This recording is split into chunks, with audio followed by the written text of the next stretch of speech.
Hendrickson on a design run. Touchdown! I-N-D-Y. This is the Fan Morning Show with KB, JB, and Jeff. It really is the Fan Morning Show with KB, JB, and Jeff. And Mark Dykton is here today, too, before he takes another 3-day weekend on Monday or Friday. Other than that, we're in good shape. Everybody had their own adventure last night, just like everybody listening to us today. Hope you have power back. Hopefully you avoided any kind of real damage, because there were pockets of damage and wind and possible tornadoes and certainly heavy rainfall and power outages all throughout the night. KB, I'll start with you. I know you guys are kind of near North Side, right? Here in Indianapolis. Yes. How'd things go for you and your family? Kind of South Broad Ripple, just east of Butler. It was certainly dicey there, really. As soon as the Pacer game ended, you could hear the announcement over the PA about, hey, severe weather. James, I know you were in the building last night, and all of a sudden you flip over to the weather, and I cannot say enough good things about our weather people here in central Indiana. It was incredible, really, to watch from just a media standpoint. Yeah. It was incredible to watch. Clinic. How precise they were and how much I can't recall, maybe in the past, I don't know, 5 to 10 years paying that much attention to a storm that was directly kind of over us, if you will. It was eerie and scary, frankly, to watch for about 20 or 30 minutes. But all in all, from my personal standpoint, we have definitely some big limbs down as I was heading out to the car this morning. I would say on your commute in, curious your guys' thoughts, I encountered a couple of different intersections with missing stoplights, period. So, all of a sudden, people are running reds because they're used to a stoplight there, and all of a sudden it's not there.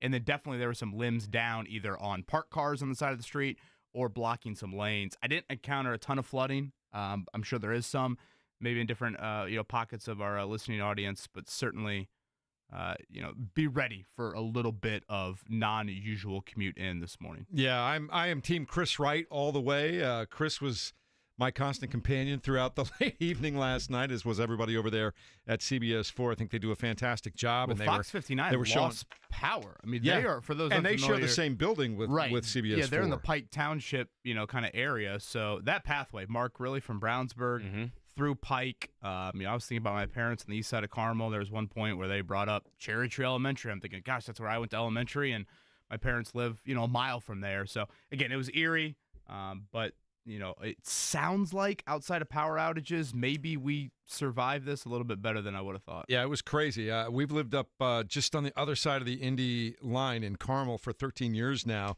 and it was happening all around us. I saw some serious wind damage to a house in Zionsville. I don't think it was a tornado. It looked like it was wind damage.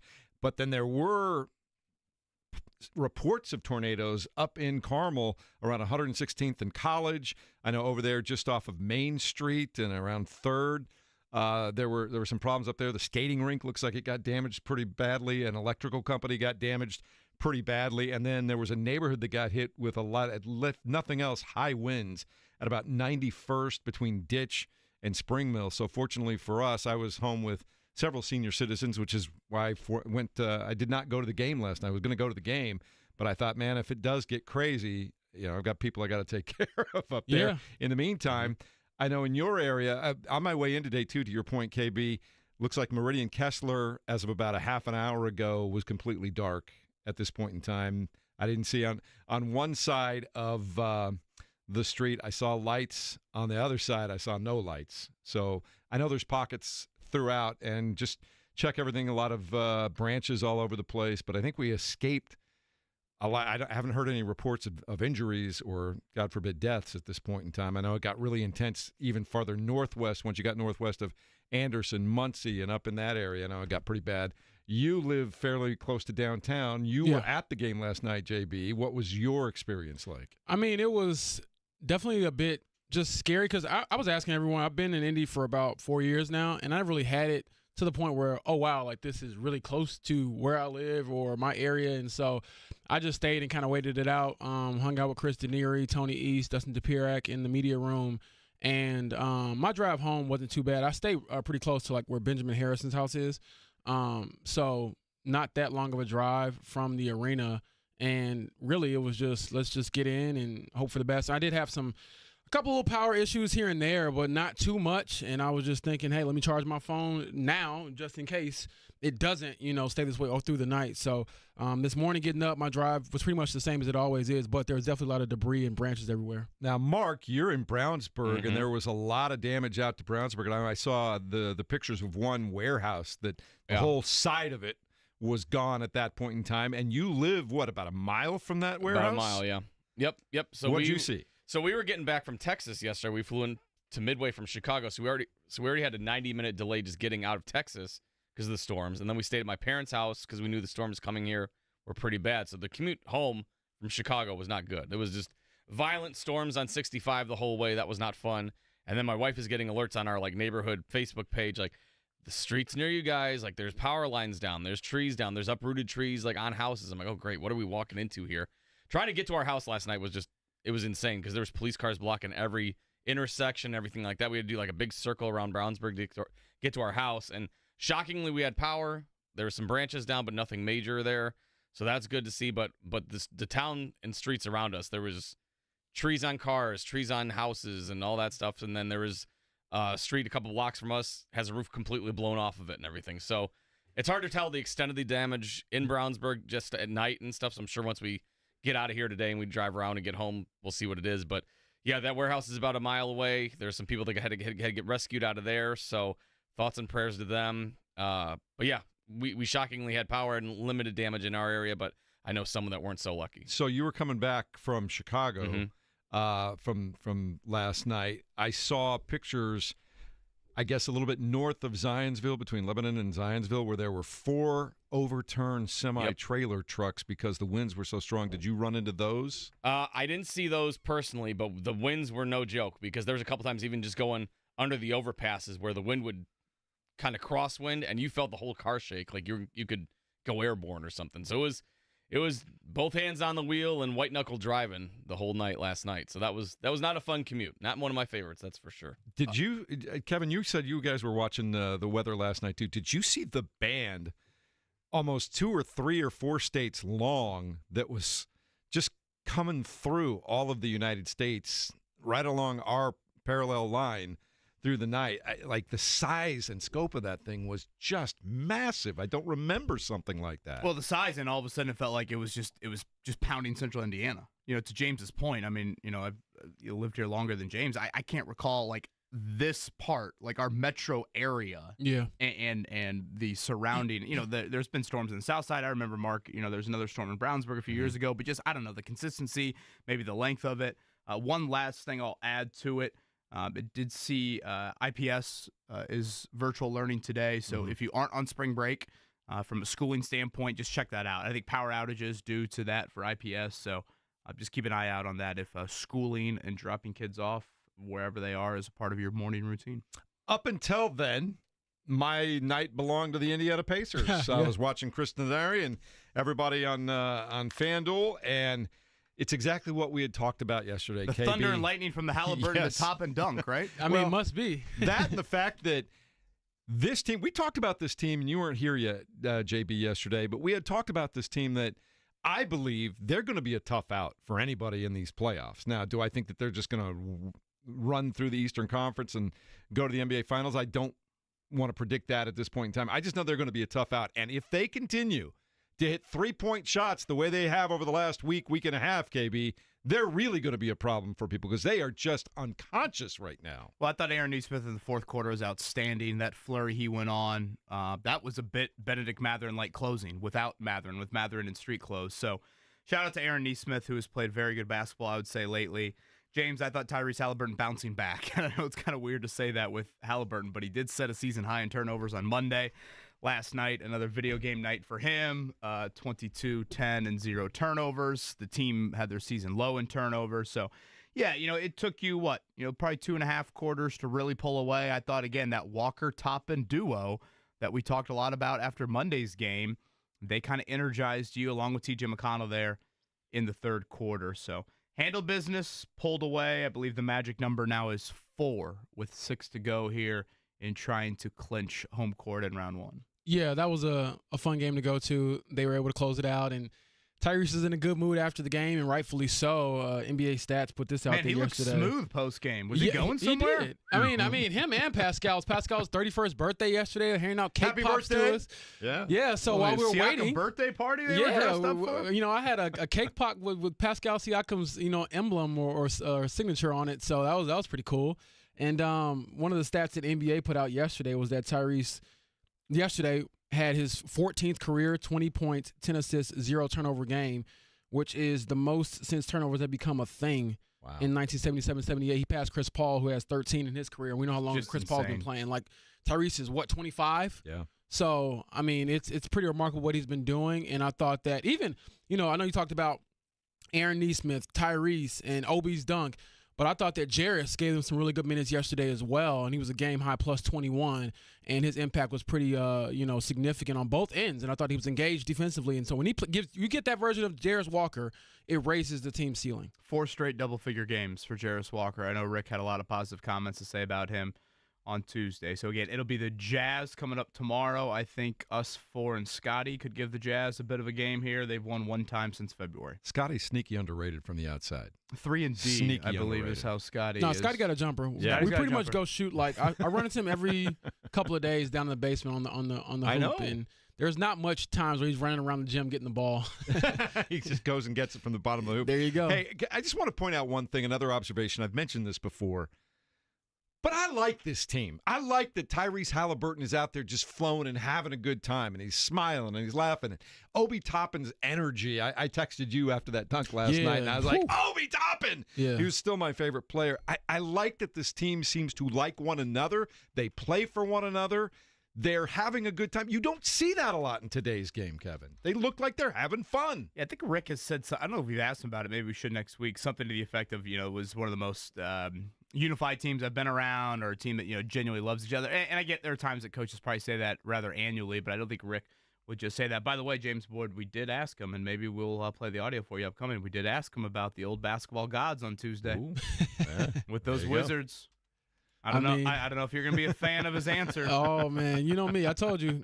It doesn't matter if I'm a fan. I told you, God is the biggest bandwagon fan of all time. So at some point, you're going to get God. That Mental Attitude Award posted up on Rick Carlisle's forehead after that game. Hey, one bit of Spare business me. we'll be telling you about throughout the next couple of days. We're having all kinds of issues with the phone lines and the company. The phone company has come in and they're trying to fix everything out, and they've swapped out one system for another at this point in time. In the meantime, we will eventually get our phone numbers back, from what I understand, from the technical and engineering department. But for right now, write this down if you like to call in, be a part of what we're doing, want to get tickets, all those kinds of things. The temporary phone number for the Fan right now, 317-972-3005. 317-972-3005. Don't know how long that's going to be the phone number, but that's what we have for a phone number at this point in time. Should we reward people that call in on that number right now with some tickets? You want to do it right now? Which tickets you want to give away right now? We've got all kinds of tickets today. Mark Dykton, you decide. What do we Mike, got here? Mark. I can be Mike if you want me to be. Michael Let's I was looking at. I was trying to look around the mic to Mark. Let's give away a 4-pack to the NIT championship. Okay. Hinkle tonight, the Mocs of Chattanooga against the Anteaters of UC Irvine. 4-pack of tickets to the NIT championship coming up tonight. Again, 317-972-3005.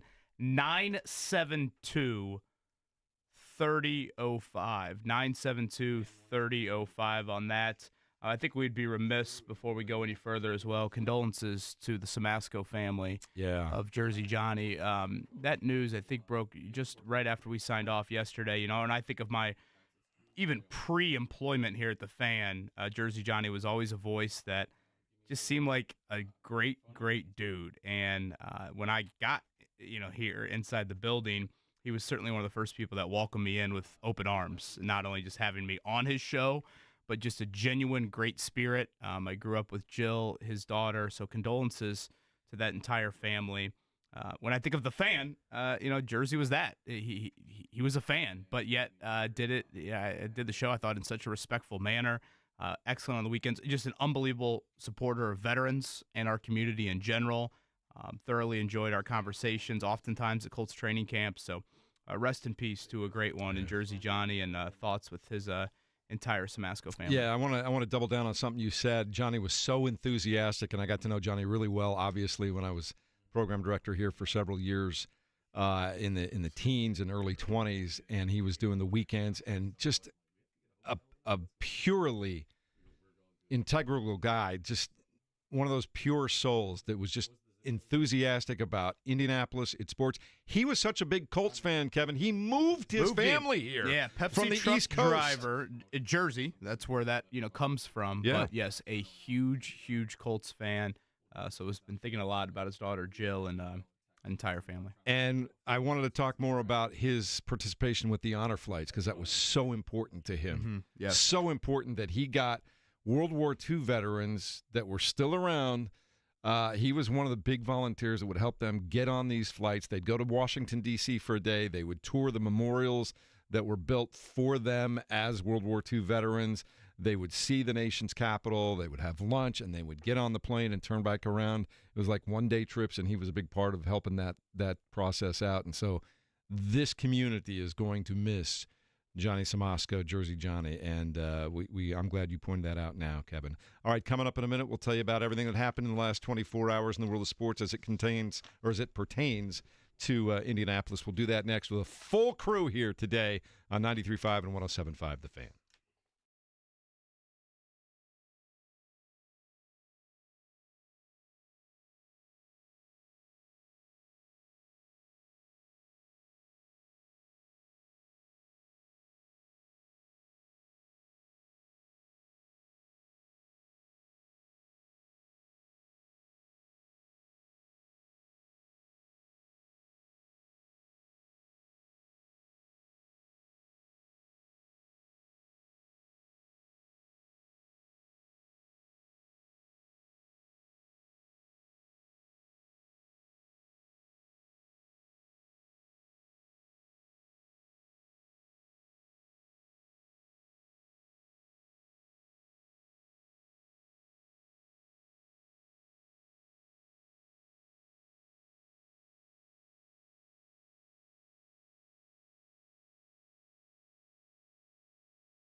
Fan Morning Show, 93.5, 107.5 The Fan. The Indiana Pacers move closer to securing home court advantage for the first time in how many years, James? It's been I'm not sure. 2014, I want to say. You all know better than me. 2014 sound right, Kevin? I think Sounds that's what right. it is. Yeah, that sounds right. Last year, obviously, both series they played, or all three series they played, they were the road team. Yeah, 119-105 winners over the Charlotte Hornets. They were hot from three. Tyrese Haliburton, 22 points, 10 assists. Aaron Nesmith had 16.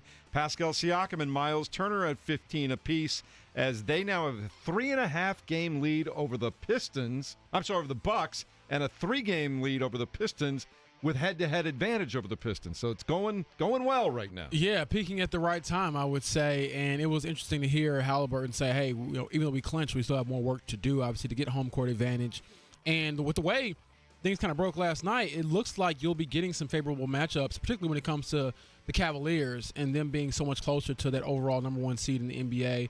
Or not in the NBA, I'm sorry, but in the East and potentially in the NBA. And it looks like, if things keep trending that way, the Pacers will get some fairly easy match. I won't say easy, but different matchups if Cleveland sits some guys towards the end of the year, which could help the Pacers with seeding. Shout out Aaron Nesmith. I thought outstanding in the fourth quarter last night. Those Walker Toppin minutes continue to be a bit of a spark. I'll be curious to see if that becomes a staple in the playoffs. And then Haliburton. I mean, what more can you say? Another just flawless night for him of 22 points, 10 assists, 0 turnovers. He bounces back from a season high in turnovers. So the lowly Hornets exit. The Pacers finally beat them, and the lowly Jazz enter coming up tomorrow night to conclude this homestand. I'm looking forward to that one. College basketball.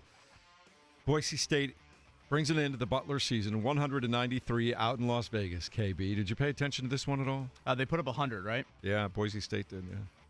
Pretty fitting for Butler season to end with the defensive end of the floor looking It's like like a that. disappointed teacher, like, you're asking for an extension? Yeah, no. Can't say I was uber locked into the old Crown event there, but hey, 4 days in Vegas for college kids sounds like a hell of a time. Bizjak had 30 points. Shout out to Finley There you go. Bizjak. Coming back next year, he'll obviously be a big part of whatever Butler's team looks like coming up. So, yes, their season ends in Vegas. Mark, your Cubs put double digits on the board against the Oakland A's somewhere in Northern California. Yeah, Sacramento's AAA team. They were I don't know if their torpedo bats were in full swing or whatever, or the A's just stink. But, yeah, it was good to see the Cubs take the sweep and just put up a ton of runs. That was good to see. Speaking of the torpedo bats, apparently Major League Baseball, JB, is going to take a second look at whether or not they're going to allow them moving forward here. Now, some of them were in use last year, too.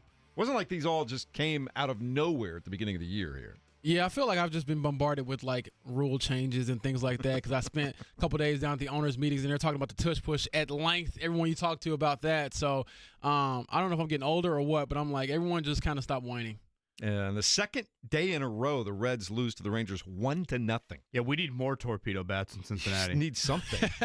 Can we get Elliot more of them? Cruz had a great day the other day. Well, he had a That was torpedo it. bat, and that Right. he had about 2 home runs, 7 RBIs. So That was 3 games ago, yeah, though. I'll bring It it back. does look like Mother Nature will cooperate today over at Victory Field, 12:35. Obviously postponed yesterday. They'll go doubleheader, so 12:35, a 7-inning game, and then their regular scheduled game at 6:35. So obviously impacted things yesterday for the Indians, but they'll have a doubleheader there coming up today. All right, we'll take a quick time out here on the Fan Morning Show with KB, JB, and Jeff. Mark Dykton back in today. When's your next vacation, by the way? Not for a while. You guys are stuck with me, I think. Like for what, 3 weeks now? You gonna be Maybe. here 2, I 3 don't know. weeks? Hey, you want to throw some more time off my way? I will gladly accept. All right, we'll continue in a moment right here on 93.5 and 107.5 The Fan.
You're listening to the Fan Morning Show on Sports Radio 93.5 and 107.5 The Fan.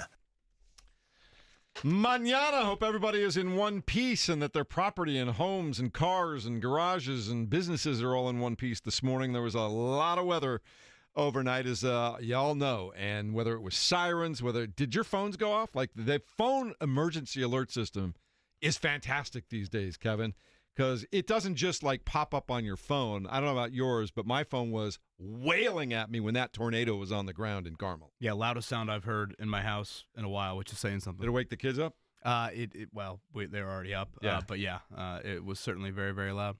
Yeah, it was crazy. So the good news is for us, selfishly, I guess it came after the Pacers game was over, right after the Pacers game ended. I was getting in the elevator to go down to do media when everyone's phone started going off. So I guess fortunately it didn't go off during the post game, but it was worth it, obviously, because it was a very just kind of stressful time. And I honestly, I was just thinking, well, if I have to, the station is not too far from, Cambridge. Got a nice basement. Yeah, I was like, if I got to stay here, and kind of, shoot baskets all night. But I think Cambridge Fieldhouse is one of the best basements to be in. Exactly. So I was thinking, I don't necessarily want to give this up, And, I got a little nervous there because I think it was Sean Sullivan on the PA last night. I forget if it were him or Troy. I can't remember. It probably was, though. They rotate often. But it sounded like he made an announcement, right before they play. All I do is win. That song there at the end when the final buzzer happened. And then they showed the aerial shot of, like, people spilling out onto Pennsylvania, and I wanted to be like, everybody stay in there. Like, all of a sudden, it's about to hit, and I know, there's only so much you can do. But, again, for those that missed it earlier, commute in, you will probably encounter a stoplight or two that is out or not working or flashing.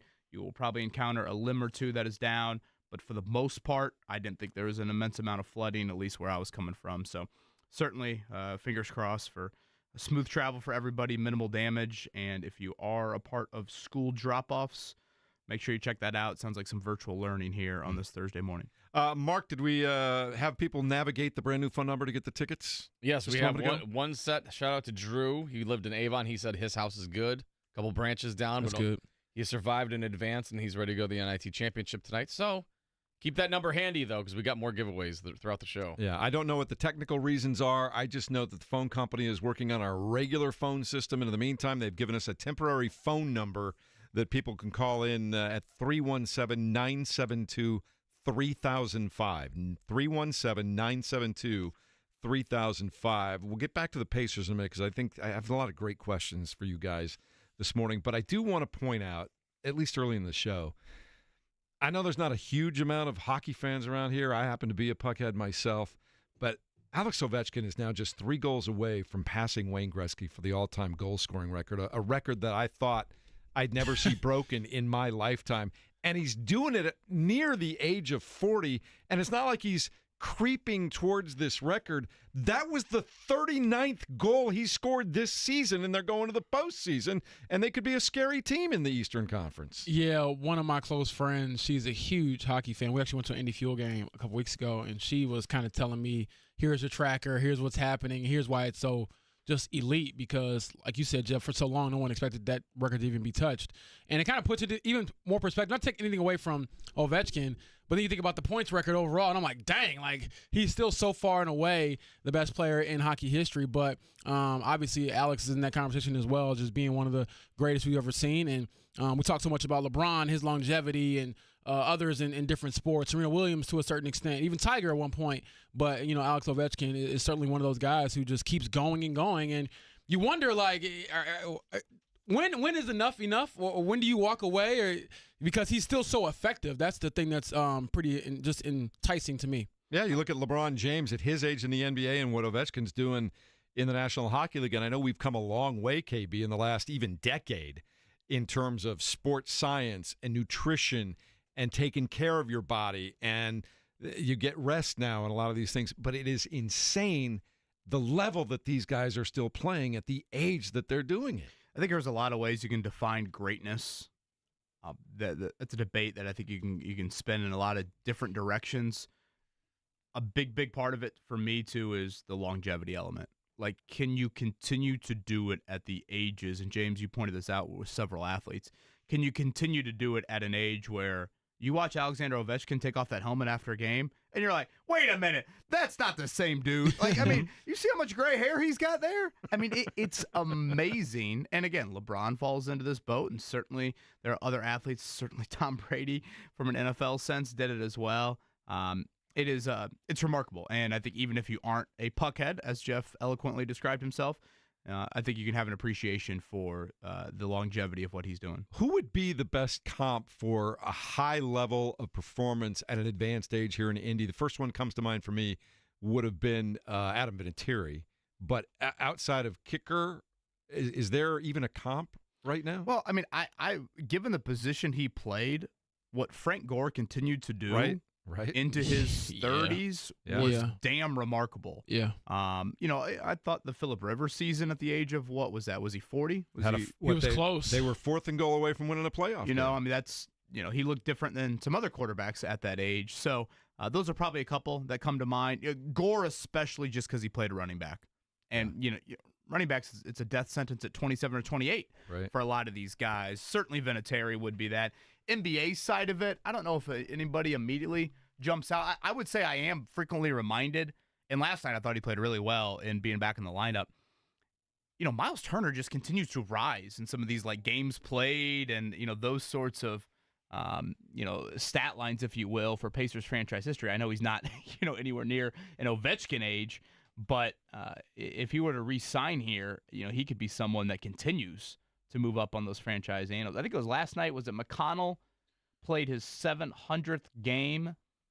Yeah. It was earlier this week, and I want to say he's one of 20 or 25. One of 25 undrafted guys. One of 25 undrafted guys in the history of the league to reach that mark. So, and I believe he has a good shot to probably get to 800. Oh yeah, I don't think T.J. McConnell's retiring here in a month. Exactly. No. So he's. I mean, his career has been remarkable. And true underdog story, and he was also someone that gave him some energy last night and some good minutes. And agreed. That was kind of a weird lineup they went to. It was like him, Haliburton, again, Walker Toppin, that combo has sparked things, and then Thomas Bryant. I'm like, there's no way this lineup has played many minutes this season, but next thing Bryant, you know, when Charlotte cut it to 1, Carlisle took. He might have taken time out a little bit before that, but they built that lead back up double digits, and really Charlotte never threatened the rest of the game. We talked about Jarris a lot last night, but I thought Thomas Bryant had some good minutes last night. I really did. Yeah, I thought he bounced back too because I didn't think Monday he pretty much just got benched there in the final quarter and a half. I think Thomas Bryant might be my favorite Pacer just because he's so funny with his reactions to everything. He emotes. Those emotions are ready and available for everybody to see, right? Yes, and I just can't. I mean, I get it defensively. Sometimes there's issues. Even last night, I thought there were some times where they had to get him out of the game just because defensively he wasn't equipped to kind of handle what the Hornets were doing. But I can never really be mad at him because he's trying so hard, and it's not performative. Like he genuinely loves the game, brings a lot of joy to it. So whenever he gets a dunk and stares down the bench and flexes and all that, I'm like, that's for everybody out there kind of just dreaming. That's what I think about with Thomas Bryant. He gives me a lot of perspective on just how much fun it should be to play at that level and have your dream in the NBA. Reggie Miller has been put up by Scotty Johnston as a guy who played well into an advanced age here in Indianapolis. Oh, sure. Yeah, that would be, that's definitely we all one. missed the obvious there. Scotty keeping us on our toes. I mean, his game translates, too. When you can shoot, you can play for a long, long time. And so he was one that obviously didn't have to go anywhere to get recognized for that. And, it's crazy. I mean, I'm on a tangent now, but it's so crazy to see the list of three-point leaders now. I believe he might be 4th, and it's just like he's one of those guys I just thought he was going to be up there forever, top 3 or whatever, and now as like years go by. Stats in the NFL. Exactly. That's a good way to put Marino or whatever.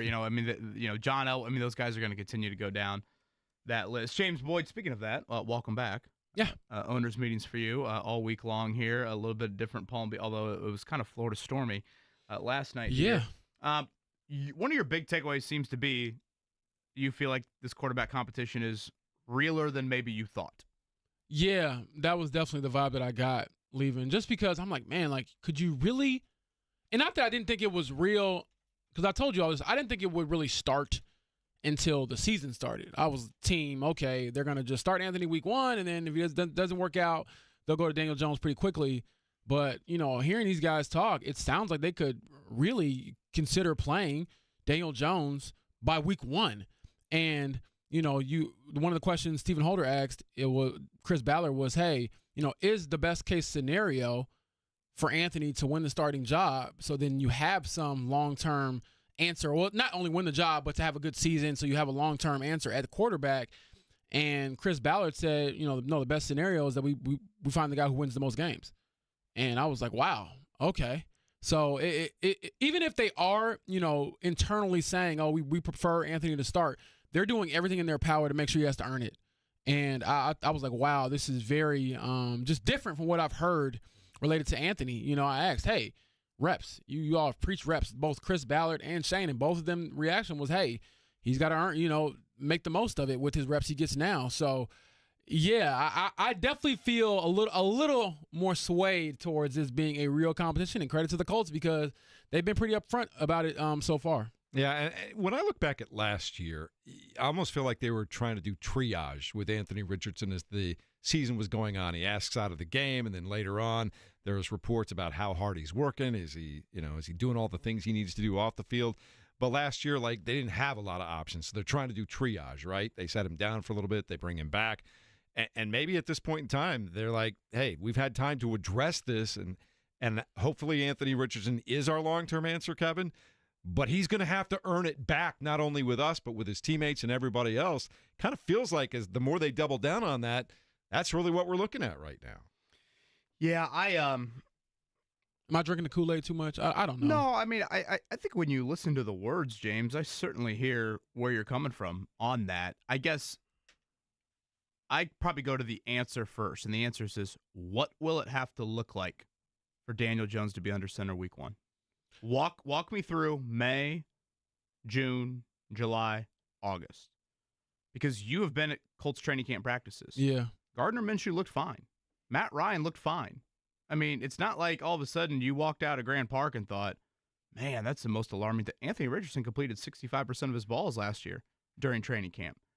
Is all this because they were facing a Gus Bradley defense? That's where I guess I'm a little bit just unsure. I have an unknown ability of what will it have to look like?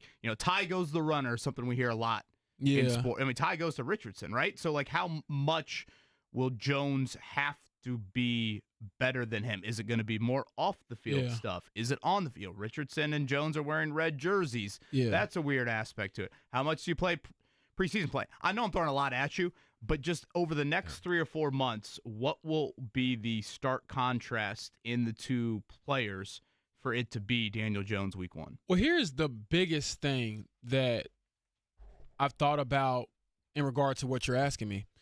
So I know training camp, Anthony Richardson's completion percentage was pretty good last year, whatever. But I remember the Cincinnati joint practice. He was rough. You had Cincinnati Bengals players just talking trash about him, basically saying this guy can't play. Yeah, he can only run. He can only run. He can't throw it anywhere. I mean, we used some of the quotes in all of our stories that day because the players were yelling it towards the sideline at us because they knew we were media with the Colts. And so when you think about that, I think these joint practices this year, which I was able to confirm, they will have them. I know you asked about that, KB, and I did some digging. They will have them. The team has, is TBD. They haven't finalized anything yet, which isn't anything new. They've had joint practices pretty much every year in the Chris Ballard era, just not for the COVID year. Mm-hmm. But I think those practices will be more telling than maybe the general, random Tuesday out there at, Colts versus Colts. Right, exactly. But if Anthony has those rough performances in joint practices against whatever team, I think that could really sway things in Daniel Jones' favor if Daniel Jones doesn't struggle like that. Because, I mean, there were some stretches in that Cincinnati joint practice where you were the offense cannot move because the passes, they just weren't there. Now, you can say, he wasn't able to really run, but, I mean, that looked more like the Anthony we saw when they had the joint practices that we saw throughout the season where it was up and down, might have a big play here or there, but just not the consistency. Well, the preseason game against Cincinnati was really up and down. Same, yeah. If you remember that. I mean, that was he got the full half, and he had a great first drive there. I think it was A.D. Mitchell on that crosser for a touchdown, and you're thinking, oh my gosh, where's the Super Bowl in 2024?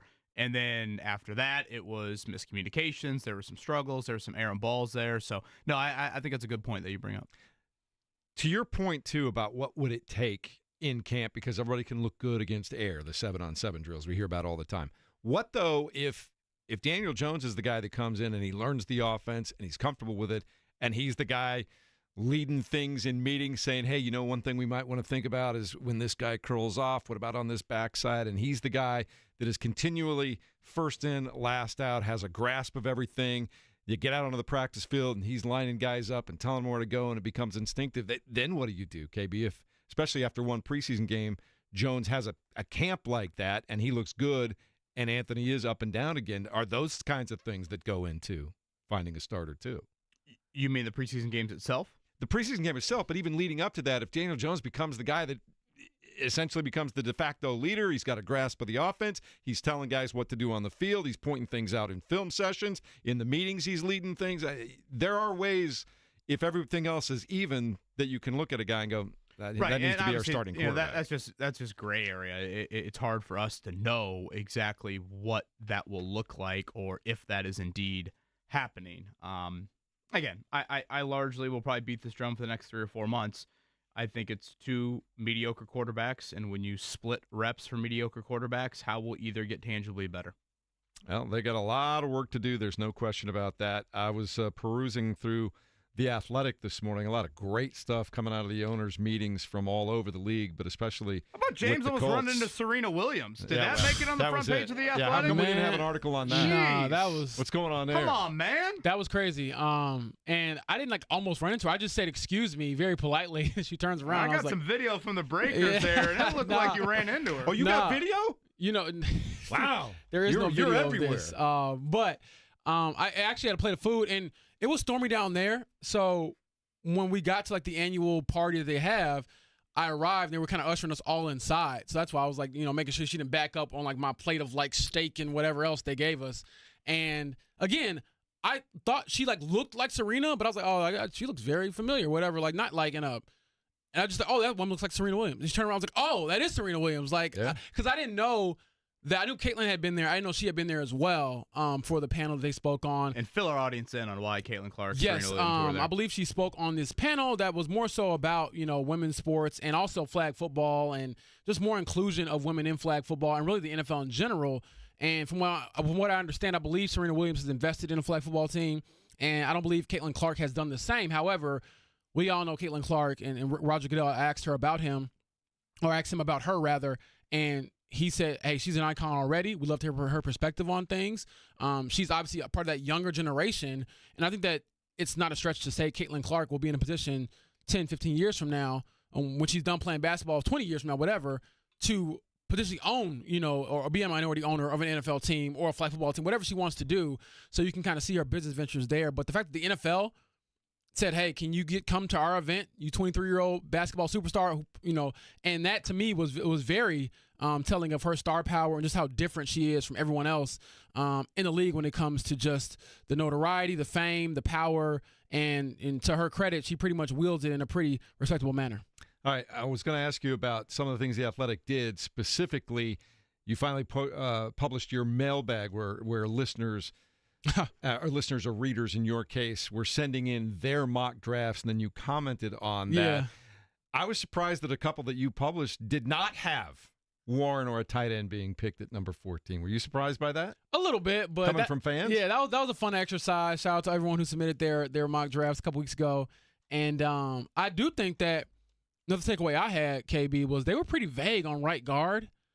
And I was just thinking, man, I could see a world where they trade back from 14 if Tyler Warren isn't there and if Colson Loveland isn't there either, just for the sake of this argument, where they trade back and hit offensive line, right guard, right there in the first round, I don't know, at 18 or 20, and then, get a tight end in the second round. I do believe they'll draft tight end. I think Chris Ballard pretty much came very close to saying that outright. I didn't even ask about the draft regarding a tight end. He's like, well, I can't dictate the draft. So we'll see there. But I do think that there's other options there. And to Chris's credit, it sounds like a cliche, but he really cannot predict 14. You can kind of predict where you were a couple years ago picking 4. But 14 is very fluid. Even last year we saw a record number of offensive players go before the 15th pick. I know the Colts really thought that Latu would be there at 15. So we'll see how it all shakes out. Tight end, linebacker. That's one pile. O-line, D-line, the other pile. Yes. What's more likely in round 1? Ooh. Door A, tight end, linebacker. Door B, O-line, D-line. Oh, that's a great question. I'm going to go O-line, D-line. Because Chris Ballard loves his O-line and D-line. Gosh, he does. So for all the changes that he's had outwardly with going out and spending money and changing the way he's doing things in the offseason, you think the draft kind of goes back to Chris Ballard being Chris Ballard? A little bit, but I just think that there are ways and to kind of address some needs it. there. I mean, let's not act like they're just flawless. Needs kind of everywhere, don't they? In those positions. Maybe to play devil's advocate, I'll say door one, but again, this tight end draft class seems to have great depth to it. And I'll continue to go back to this, James. When Chris Ballard spoke to us in January, there were 3 areas I was interested in. What are your thoughts on the defensive side of the ball? That's largely been his baby. What are your thoughts free agency? And what are your thoughts draft? I thought free agency, the words sounded very different. Well, I would argue that the actions have met those words so far here in free agency. Defensively, I thought his words were a bit different. And then what happened? They fire Gus Bradley. They hire Lou Anarumo. I think you'll see some changes defensively. I didn't think the draft words were different. No. So, based off that, you bring up O-line, D-line. That's Chris Ballard's MO. Well, his draft words weren't any different, so I can see that. You bring up the possibility of trading back. We played out that crazy trade back scenario that Bill Barnwell had with the Colts and Bears yesterday on the show. That wouldn't stun me. I mean, that has been Ballard's MO. And, and I get why he does it a little bit, but Ballard still peacock struts a bit with his draft record. And, he can definitely point to some certain hits in the draft. So I do think 3 weeks from tonight, it wouldn't be the most stunning thing in the world. I'll still go behind door one there, but I don't laugh at James picking door two at all. Well, it was fun to watch that exercise, and there's just, if you're a subscriber to The Athletic and you like the Colts, there is a ton of new stuff up there for the Colts and NFL and their place in the NFL and team needs. I think the draft guides have already started to come out. Some good stuff. Yeah, I believe we'll have the Beast pretty soon from Dane Brugler, who was our top NFL draft analyst. We all use it throughout pre-draft coverage, post-draft coverage to kind of understand who the Colts selected. So I would encourage you all to subscribe to The Athletic for that because, that alone is probably worth the subscription. And I think that Dane is one of the best in the game when it comes to just evaluating talent. And also, he's really, really down to earth. I talked to him at the Combine about tight ends, and he was like, the busiest guy in the world, but very happy to talk about the Colts and tight end prospects and things like that. So I'm excited for that and to definitely just learn more about who could be the new Colts joining this team. Well, it's going to be a lot of fun to watch. And again, go pick up, if you don't subscribe, go subscribe to The Athletic. I'm old school. I'm just like, go pick up The Athletic. You can't get it anywhere. It took me a while to get used to You just go subscribe to it online, and it's great stuff, and it's there every day. And then, KB, you continue to lead the way and do a fantastic job at 107.5 The Fan. So if you're looking for Colts news, man, that sounded like I play JV and James plays varsity. No, see, I knew you were going to take it that way. Look, man. This is you just rattled off 5 minutes about The Athletic. And on our website, we got a 5-second mention. Did I use the term leading the way? 6 o'clock Friday night, the ball's tipped. Yeah. Kevin Bowen will be in the backcourt. 7:30 Friday night, James Boyd with his girl in the stands We'll cheer for you when you get off the bench. How about that? Speaking of cheering, the Haliburton stat line, I think a lot of people saw this, but it is just amazing. So the NBA has been keeping turnovers since 1977-78. And last night, Haliburton, again, 22 points, 10 assists, 0 turnovers. Insane. It is his 14th career game with at least 20, at least 10 assists, and a big goose egg in the turnover category. That is the most in the history of the NBA. He passed Chris Paul last night, who had 13 such games in his career. I don't know how many games Chris Paul has played in the NBA, but obviously they are a lot more than the 6-year career of 25-year-old Tyrese Haliburton. Don't take this man for granted. It's unbelievable what he is able to do. Score, dish, and not be a turnover machine. There are a lot of guys in the league that have big point totals and big assist numbers, but they also throw in 3, 4, 5, 6 turnovers a night. Not number 0. It's insane. And again, playing with so much joy. I guess I'd play with joy too if I never turned the ball over. I think it's just his innate personality too. He's just a funny guy and brings a certain levity to his job. And I think we saw it last night. He was even giving Pascal crap because he got a cake pop, and he's like, "Hey, I saw you had a cupcake. Like, cupcakes in the bag." He's like, "Okay, thank you." And I'm like, "What type of interaction is this?" I think it's just wanted one of those cake pops so bad. it was good. It was really I love good. I'm not a cake big pops, sweets man. guy, Which but I one do you definitely like? threw it down. And I'd go with the funfetti. I can go with the chocolate. I can go with the pink, outer layer. I don't care. I think the one last night was like I don't know. It might have been like a red velvet type Now, of thing. did he make this? Because I know Matherin's the big baker, right? I don't believe he made them, but he had them brought. So that was pretty cool. I did not expect to get a cake pop from Pascal. So that's what I was eating on. As I was waiting for the storms to kind of settle down. Little better from Siakam last night. We talked about this a lot here in recent days. He just hasn't been his typical efficient self. More energy last night. Real quick, though. 6 of 14. So it's, again, still not the normal Yeah. Siakam, but I'll be curious, especially that back-to-back next week, if and when they do clinch the 4th spot. Do they sit Pascal at all? Yes, I was just going to bring that up. Like, could you, if you play your cards right, sit him? Because to me, And Rick hinted at that. I mean, we Yeah. asked him on too. I mean, Rick hinted at that. So, yes, I could see that. yeah, I definitely think that he needs a day or two just to kind of reset. And credit to Pascal because he was carrying the team early in the year and kind of helped him Yeah, you tread don't some get water. out of 10 and 15 without him. Exactly. And so I definitely think now he could use a day or two off to just rejuvenate himself before the playoffs because, as we know, they're going to need him to be the All-NBA Pascal when it comes postseason. Scott Agnes going to talk more Pacers with us coming up at 8:30. In the meantime, we'll get back to the Colts and a couple of other things coming up next here. I also have some questions for you guys on Indiana and the transfer portal and take a good look at how DeVries is starting to rebuild his roster. It's all straight ahead on a Thursday morning. I think we all survived the storm. At least I hope we did last night. It's 93.5 and 107.5 The Fan.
Thursday You're morning. listening to the Fan Morning Show on 93.5 and 107.5 The Fan. I got to get your rhythm back again, Mark. You're never here anymore. That was 3 seconds. Hold on a second. Let it breathe, buddy. Let's go. Get your discipline back. All right, Glenn. I'm first excited to and say- 15. Yeah, I Here was we going to go. say, that's a false start on you. I'm excited to get everything going this morning. Everybody survived a hairy night out in Brownsburg. Your neighborhood is closed down with sirens and lights and No, seriously, cars and everything else. It glad was a that tough people are night safe. last night, man. Yeah, my wife already texted me. She's like, Northfield is really bad. Like, really bad. I'm like, well, that's not good. Yeah, my wife and kids are out east on spring break right now, and I just texted her overnight, everything's good here, because I know she would wake up in the morning and see all these reports and start kind of freaking about what was That going was on. I'm not gonna lie. That was a scary 20 or 30 minutes. I mean, it was a bit. Obviously, it was eerie outside, but I'll echo what I said to lead off the show. I just was, it was so impressive watching our local stations and how well they covered it and the precision they had with those maps. I mean, the ability to zoom in and get, and again, Erie, and like they're naming Pike Elementary Schools and Washington Township Elementary Schools, and they're naming the elementary school that I went to. And all of that, it's scary, but also it's so informative. And their And ability to precision, highlight pinpoint. the debris and where the tornado is and all of that. Sure, I think there is a general, hey, you hear the siren, you go to the basement. But I think for those people that are like, yeah, I'm going to take my chances, when you see maps like that and you hear it, that sends quite the message. So certainly people in Brownsburg, Pike, again, the north side of Indianapolis, I know Hamilton County, and, really it was just kind of that diagonal line all through, then, Elwood and Anderson and LaPel and upwards of Muncie. Hopefully when you woke up today, the damage wasn't too bad at all. For those that maybe have missed it, just my morning commute in personally, definitely had some stoplights out due to power, definitely had some limbs down, but really not too bad from a flooding standpoint. So keep an eye out on those things as you make your morning commute in. Again, I want to shout out specifically, I was watching Chris Wright, who I always turn to CBS 4 because I love Chris Wright. What I love, and they're showing all the different little bells and whistles that they have with radar and this, that, and the other thing, but he's so good at explaining exactly what you're looking at. Because when that map first comes on, if you aren't used to looking at them, KB, it's just a bunch of colors all over the place, right? Red, green, blue, there was one purple. moment last night I was watching WTHR, Sean Ash and Angela Buckman, and I forget who the other one was. She's but it was great, doing too. Great. At one point they threw up like a power outage map, and Angela very quickly was like, okay, this is good, but let's get back to the other maps. I mean, to do that, fly by the seat of your pants and to execute it like they did last night, it was frankly calming. I felt so. Great work by all the stations, and again, fingers crossed that hopefully the damage isn't too bad as we wake up here on this Thursday morning. Yeah, basketball on everybody's minds from a sports perspective. The Pacers winning over the Charlotte Hornets 119-105 last night. But a little college basketball. I was just, as I was sitting there in the basement last night, looking at a few different things, and I started thinking about Indiana and where they are in terms of the transfer portal. And correct me, KB, if I've got this all wrong, but in no particular order, guys who have gone into the portal already, Gabe Cupps, Malik Renew, Mackenzie Mbako. Just say everybody. Yeah. No, that's my Seriously. point in going down this here. Kanan Carlisle, Miles Rice, Ja'Kai Newton, Bryson Tucker, and then, of course, Anthony Leal, Trey Galloway, Umar Ballo, Langdon Hatton. They're all out of eligibility to return. And so far, incoming players, we have Tucker DeVries, we think, is coming in to join his dad. Yeah, I believe that was reported yesterday. And then Trent Sisley, the four-star high school recruit from Montverde Academy. That's it right now, right? Connor Enright, the point guard from DePaul, who was at Drake prior. He is now coming to Indiana. What about Josh Dix, the kid from Iowa? I know they're looking at him hard. I don't think anything officially on that one way or the other. I think Creighton might have been involved with Dix. But I guess, I don't know if those missed it. Malik Renew back to Miami, his hometown. So I think, is it Jay Lucas, I think, is the new head coach there, the Duke assistant in Miami. So Malik Renew's found a home. But yeah, Connor Enright, I guess the first non-DeVries last name to join the fray down there. I watched a little bit of his highlight reel yesterday. Definitely a pass first point guard. That's what he was for Chris Holtman at DePaul. Again, was with Darren DeVries at Drake. So that's where you see the familiarity there. And then started for DePaul last season. Definitely not a score first type of guy. I don't think, some just elite 3-point bomber really. And, I think this is a little bit more of the mold of what Darren DeVries will go for. If you compared Miles Rice's resume exiting Washington State to Connor Enright's resume exiting DePaul, you would be much more impressed with Rice. But I think what DeVries is going for here is, no, I know that Tucker, my son, is going to be a scorer for us. They obviously need to go out and find another scorer, but we need a point guard that's going to be a pass-first guy, distribute a little bit more. So I think that's what you are getting here. So I think the overall blueprint, it might not be as eye-popping this offseason, will be we got to put a team together, not a collection of individual talent together. So I think that's what you're going to see. But right now, they certainly nice starting from scratch too, right? I mean, you can build it the way you want to build it. There's only so much you can do this offseason, but I mean, they definitely have a lot of work to do here in April. I thought Ryan Conwell, the Pike product, would have been a guy that they would have serious interest in. We saw him join Louisville. And we should mention as well, I don't think we've touched on it yet, Cam Heide into the portal. I was a little surprised by that.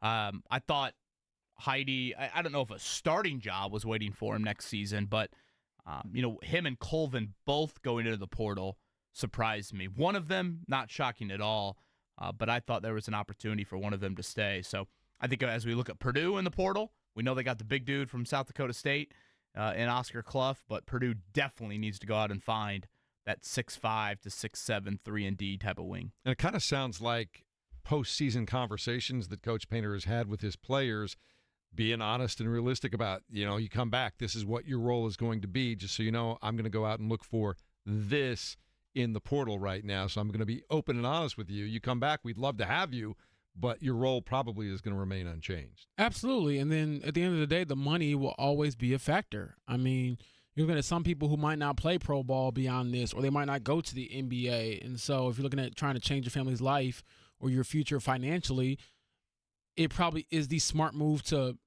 almost always enter the transfer portal. I made a joke about it yesterday after the Pacers game, just talking to a bunch of the guys in the media room as we killed some time, was, in theory, you should probably opt out every year if you're a high-end college basketball player to get more money, even if you come back. And I might sound selfish, but, I mean, that is supply and demand. It's the nature of the business that we're in. And so I think the quicker that we kind of adjust to that, we'll be able to digest it a little bit easier, because right now it's all this shock value. Man, everybody's like, where's the loyalty? It's like I keep telling people, every time you see a name in the portal, you don't even have to question. It's about money. And at the end of the day, we could talk about loyalty all we want, but you can't put loyalty in the bank. You can put money in there, though. So not saying that what a line right there. I mean, can you repeat that? I don't know if I totally followed that. That was a line of like someone hanging out with a bunch of rich owners in the NFL meetings. Literally, it sounded like a scene from a movie. You can't put loyalty in the bank, but you can put cash in there. So it's just the reality of it. I I don't love it, Your but boy's not putting a whole lot. He's of cash putting that in his phone. Right. He's actually recording that in his phone. Right. KB, while we're talking about this too, where's Coach Mata and Butler right now? What's going to happen? What's your prediction for the next season, 2 seasons for the Bulldogs? Well, it's going to be a very new look. Obviously they're bringing in this freshman class that, by recruiting rankings, the most heralded class Butler has had. I know a lot of people locally have probably seen Stink Robinson play at LN. That's your point guard of the future. That dude can play. I've seen him in person. Yeah. He can go. How many times have you seen him? Probably about 2 or 3 times. He can really score the ball. Yeah, I know there are a lot of schools that wanted him from a recruiting standpoint. They're bringing in the youngest McCaffrey, who seems to be the most decorated out of all of them, and a couple other kind of 6'6" wings that will certainly factor into playing time. You brought up Finley Bizjack earlier. He's announced that he's coming back. And then they got, Jalen Jackson, I think was the other name they got, the transfer from Fort Wayne. So they definitely need some front court help, but it's going to be a really, really new look for them. And, boy, they need a huge season next year, period. I mean, I think there were already some whispers and questions about, okay, is Thad Matta going to get a 4th season? And, again, where is he at health-wise? You see a lot of people with Thad's resume that have hung it up, frankly, in college basketball here lately. So what does that look like for Butler next season? So as much as Indiana will be new look, Butler will have certainly a lot of them as well. Are we eventually, now that his coaching career at Iowa is over, we just going to have all the McCaffreys living in Indianapolis at this point in time? But then Dad took a job where? Penn, is that right? Yeah, I think that's where he's going, yeah. Look, Indiana basketball. That's what we do. Just come on down. I saw a video last night. Somebody said, only in Indiana. And as the storm and the lightning is raging in the background and the rain is coming down, there's a dude in his driveway shooting hoops like nothing is going on. Is that Indiana in a nutshell or not? I think it's psychotic nature. Yeah, I mean, Is that true or is that AI? Is that an saw April a Fool's video. I joke? don't know. 'Cause yesterday we had some April Fool's issues.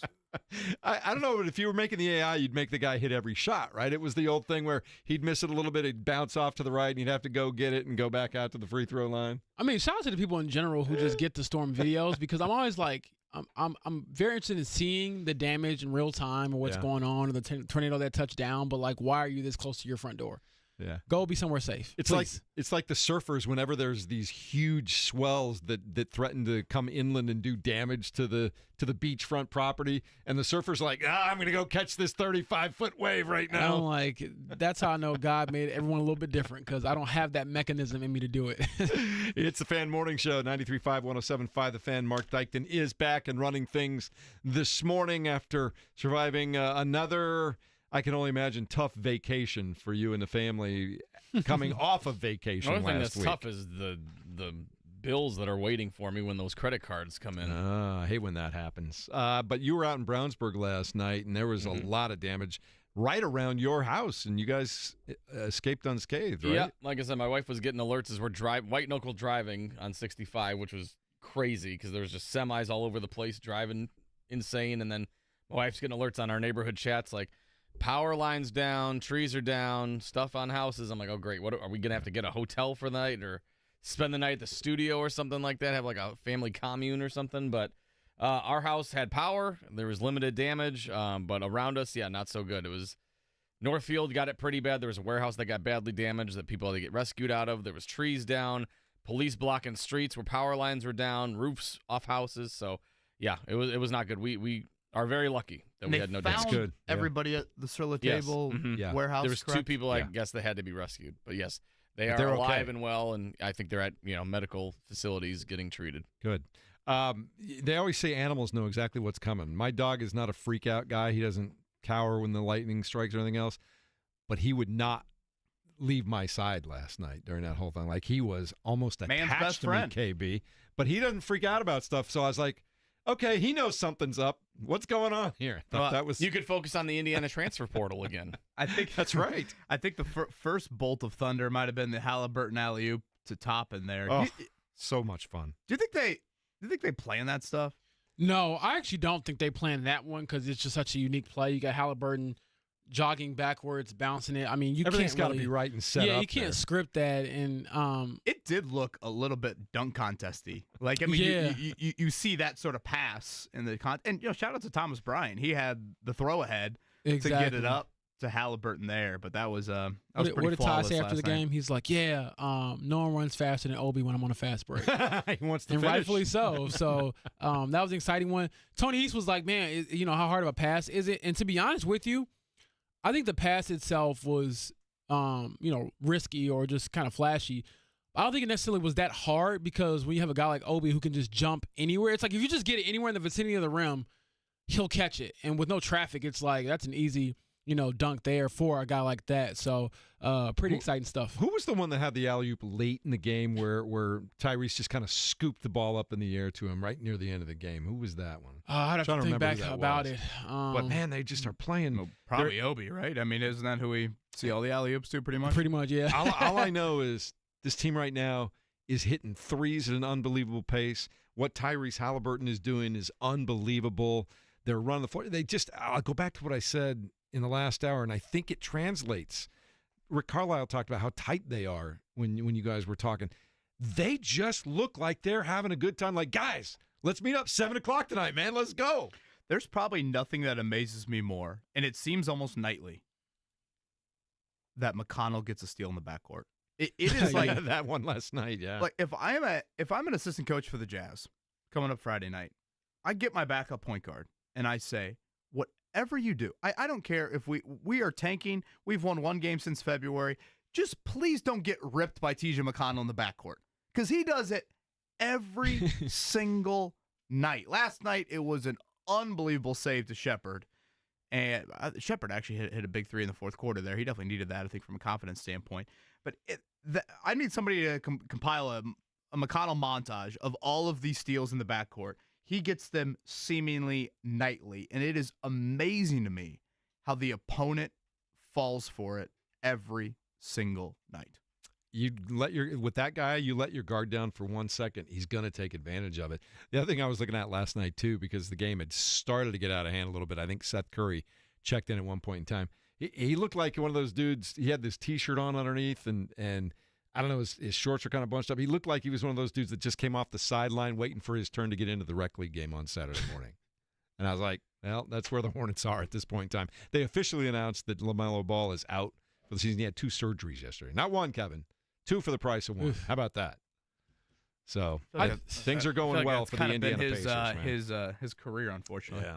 So the Pacers are rolling. It's been fun to watch. We're looking forward to seeing them down the stretch. Scott Agnes joins us in a couple of minutes. In the meantime, let's get to it, Mark Dykton. The Morning Checkdown, brought to you by the National Invitation Tournament. Experience college basketball's beginning with the NIT, coming to Hinkle Fieldhouse April 1st and 3rd.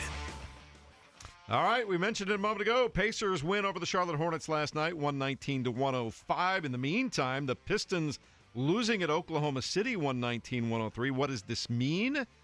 Well, it means that the Pacers have a 3.5 to 4 game lead virtually on just about everybody in that race for the 4th and final home court advantage in the first round. And it looks like they keep playing the way they're going to play. We might have a home court advantage in the series for the first time in over 10 years, KP. I don't think it's premature to say the Pacers really have to fall on their face not to be hosting in round 1. I think they've positioned themselves here with 6 to go to be in that sort of spot, so major credit to them. Again, they host the lowly Jazz coming up tomorrow night at the Nuggets Sunday. That might be their final good-on-good playoff team sort of opponent here down the stretch. We'll see how much Cleveland rests next week. So that I'm kind of circling that one. You know, obviously the Thunder game didn't go very well over the weekend. They haven't played a lot of these playoff caliber opponents, so that could be one to circle. Sunday night, 8 o'clock in Denver.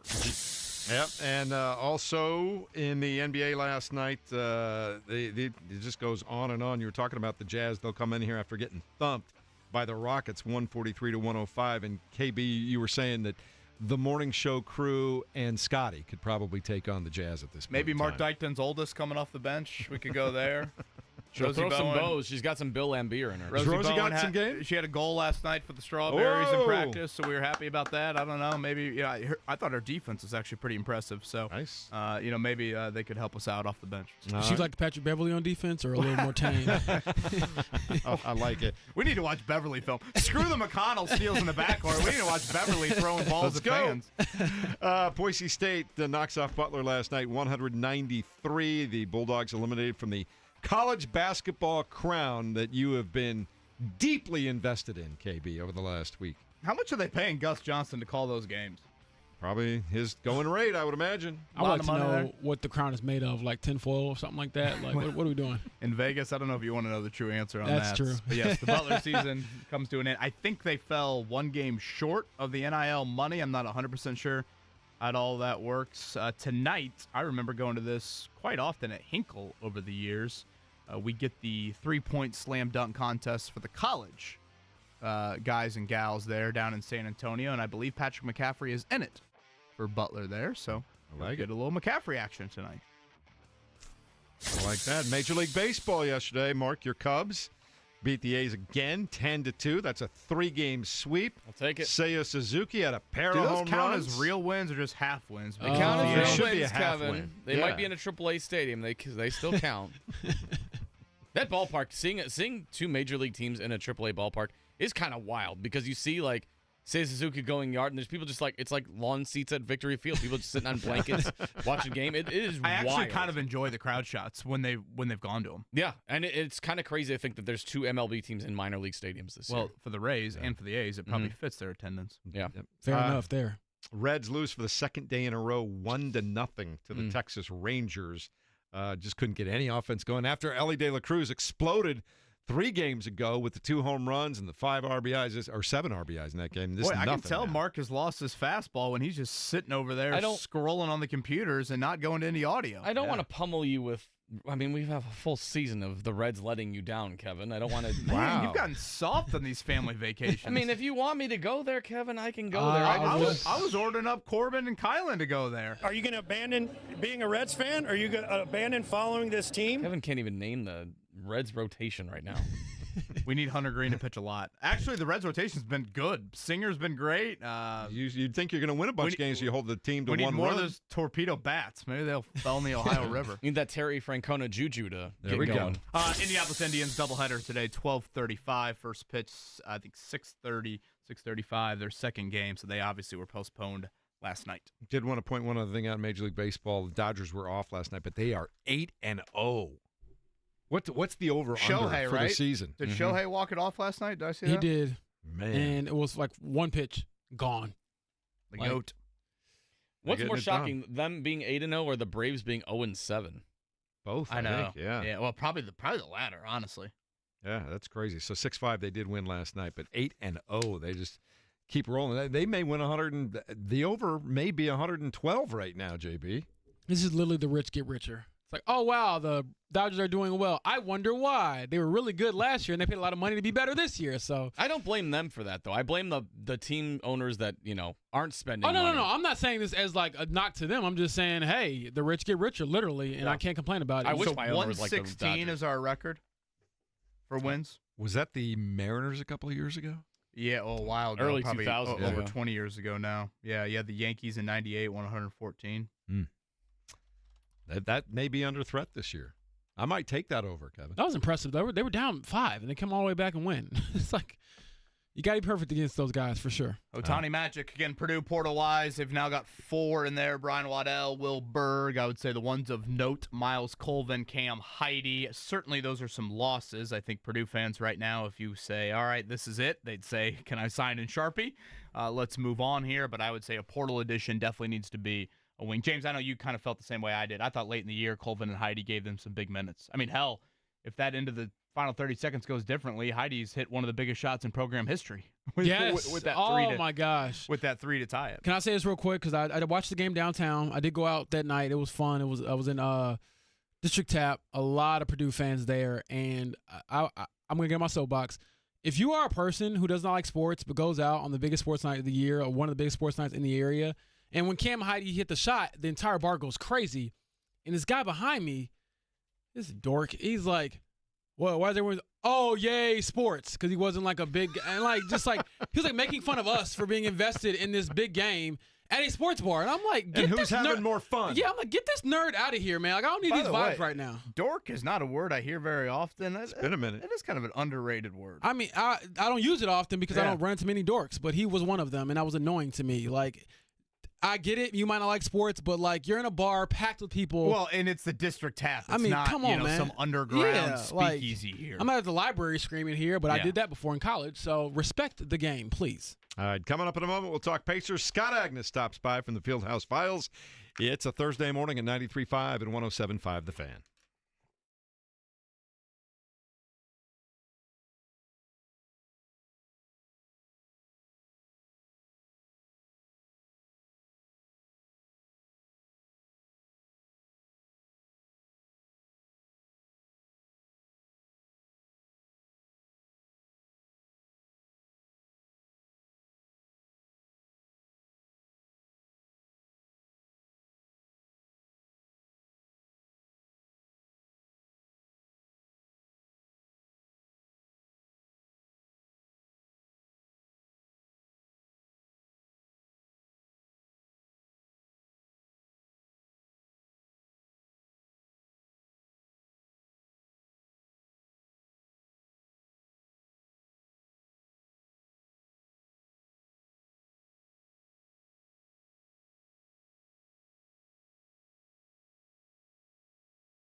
Morning Show on Sports Radio 93.5 and 107.5 The Fan.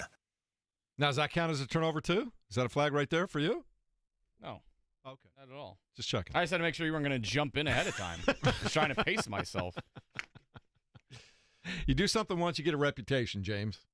I mean, it's been a couple of times, couple false starts, but we do have time. We're kind of like the Colts. We have time to figure this thing out, hopefully, before week one. This is our have first KB. show back all together in 2 weeks? Well, we have KB, and KB always converts on 3rd and 7, so that's why we keep you around, man. I don't know. I feel like my Anthony Richardson efficiency is probably happening too much here.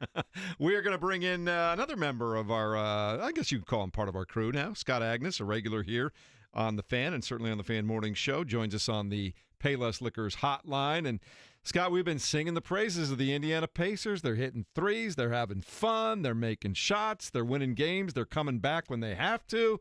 Like, life is good for the Pacers right now, is it not? It is, and a lot of that's because they're healthy, and then secondly, I think it's because the hardest part of their schedule's long past, and so it's been a little bit easier here down the stretch as they wrap up the season, and a little bit more favorable, and that continues Friday when you play a Utah team that's already thinking about the draft lottery. Scott, when you look at Haliburton's career and the NBA puts out, hey, since assists became a thing in 1977-78, Haliburton has the most career 20-point, 10 assists, 0 turnover games, passing Chris Paul. What is your reaction to that, and knowing that Chris Paul's played a million years and Haliburton's 25? Yeah. Well, my first reaction is, hey, this is a legit stat, because how many of those do you see? And it's like 9 rebounds, 12 assists. You know, you can make any stat fit any narrative. So I think, first of all, it's a legit one. And then second of all, it's just his reliability with the ball in his hand, considering his usage rate. His low turnovers is just, he's going down an incredible trajectory right now.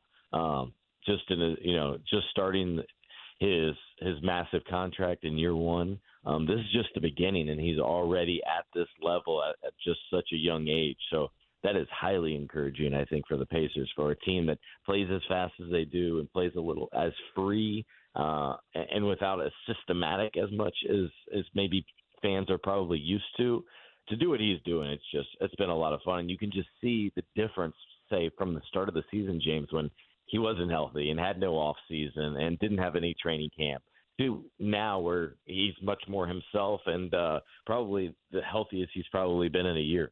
So now that I know Scott hates these random stats like me, I do have one for you from StatMuse. Only players in the 21st century to record 20-plus points, 10-plus assists, 2-plus steals, 2-plus blocks, 0 fouls, 0 turnovers in a game. Tyrese Haliburton and Dwayne Wade. You love it? You love it, Scott? Use that in the next Fieldhouse Files. I don't mind that one, James. It wasn't as random as some of them will become. It's like 7 rebounds and 1 assist. And it's like, all right. I thought the 0 fouls was like, I'm really pushing it because I'm like, all right, if you foul in an NBA game, it isn't like a bad thing, but yeah. Fouls. So what are we doing? Right. I know. Go Scott Agnes, Fieldhouse Files, with us here on the Payless Liquors hotline. Scott, you think Pascal Siakam should and will get a night off before the end of the regular season? Definitely yes, and we'll see. I think ultimately they will figure out some time here, because we can all just see it. He's on fumes right now, KB. There's no doubt about it to me right now. Maybe he doesn't want to sit out a game like last night, both because of the Hornets' history against the Pacers, and it's your birthday. You got a little bit more of a pep in your step on your birthday as it was last night, and as he was able to celebrate. But to me, that needs to become the number one priority, because as much as seeding is important, obviously, here, and I think they probably want to get that solidified, then turn their attention to guys. I think it's paramount to make sure he is in a very good spot going into round one.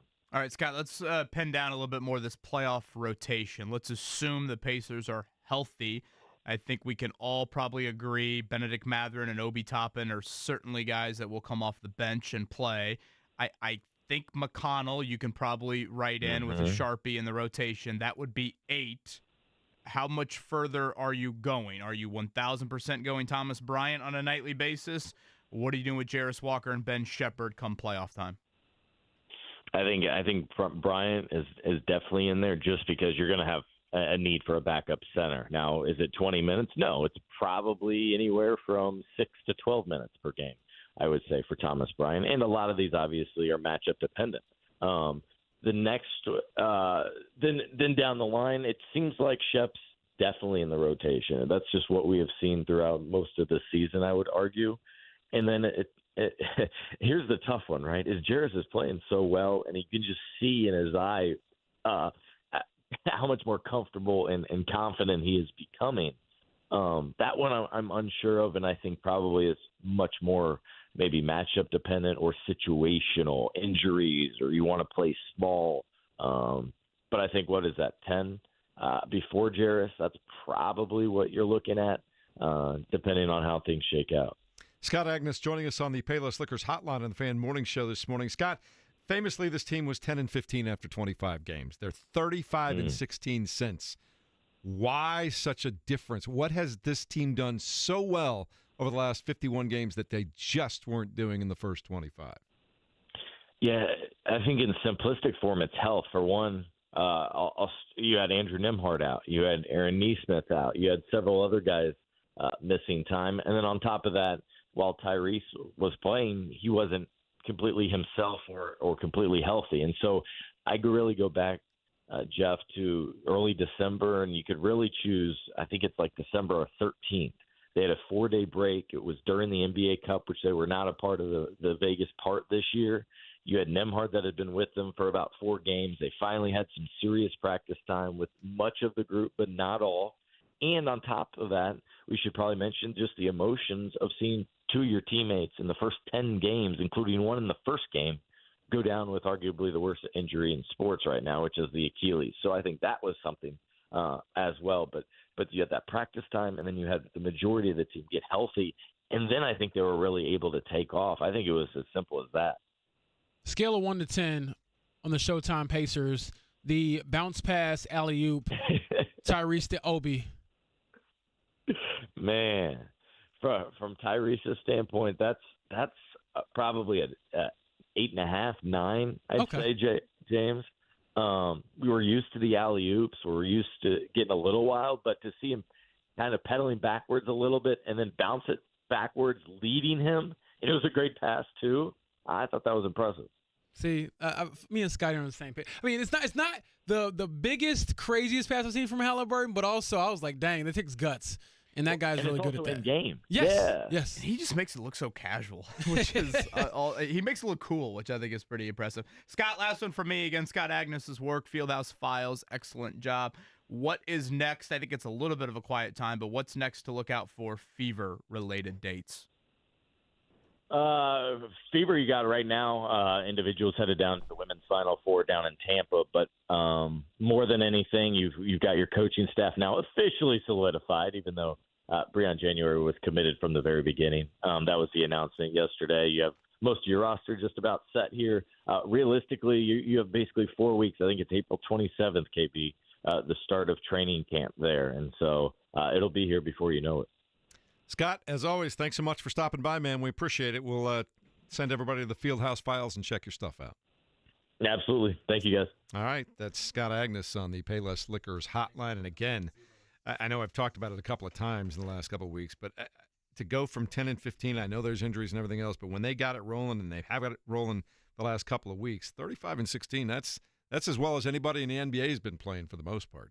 I hope I'm not getting duped here. This is unbelievable. So we talked about Butler in this Crown event in Vegas. Yeah. A still shot of Nebraska playing Georgetown. You have a Nebraska fan sitting in the middle of the Georgetown coaching bench.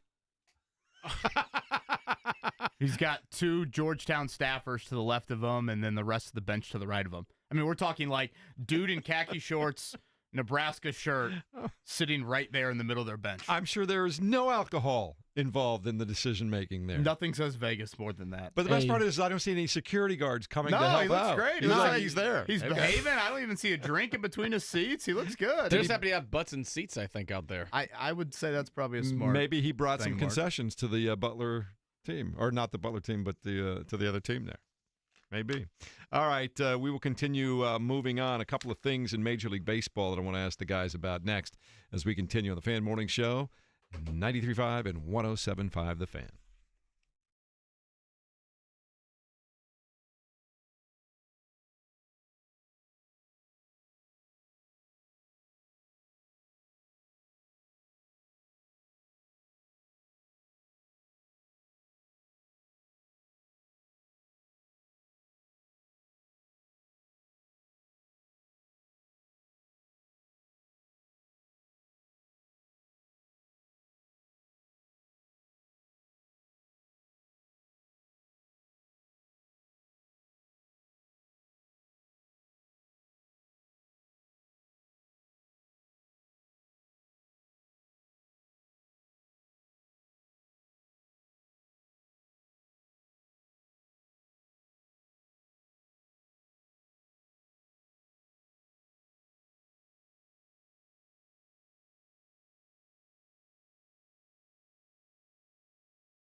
You're listening to the Fan Morning Show on Sports Radio 93.5 and 107.5 The Fan. Happy Thursday. At least I hope it's happy for everybody. I think we narrowly escaped major widespread damage and major injuries after that incredible band of storms wreaked havoc on our area for from about 9:30 till about 2 o'clock in the morning, it sounds like, right? Yeah, pretty tough. And obviously I've been checking the YouTube chat. A lot of people here saying that they're in good spirits, maybe a little damage to their properties, but nothing crazy. And so we're just hoping and praying that everyone is safe this Thursday morning. We had my commute in. You had a couple stoplights out, some limbs down. Tyson just reached out and said still plenty of lights are out. He mentioned 96 Meridian, Kessler, Keystone, naming kind of obviously a few major intersections right there. So if you have yet to leave your house here on this Thursday morning, certainly expect some sort of four-way stops that hopefully everyone will follow that, because early this morning it was a bit dicey and just kind of a bit unexpected.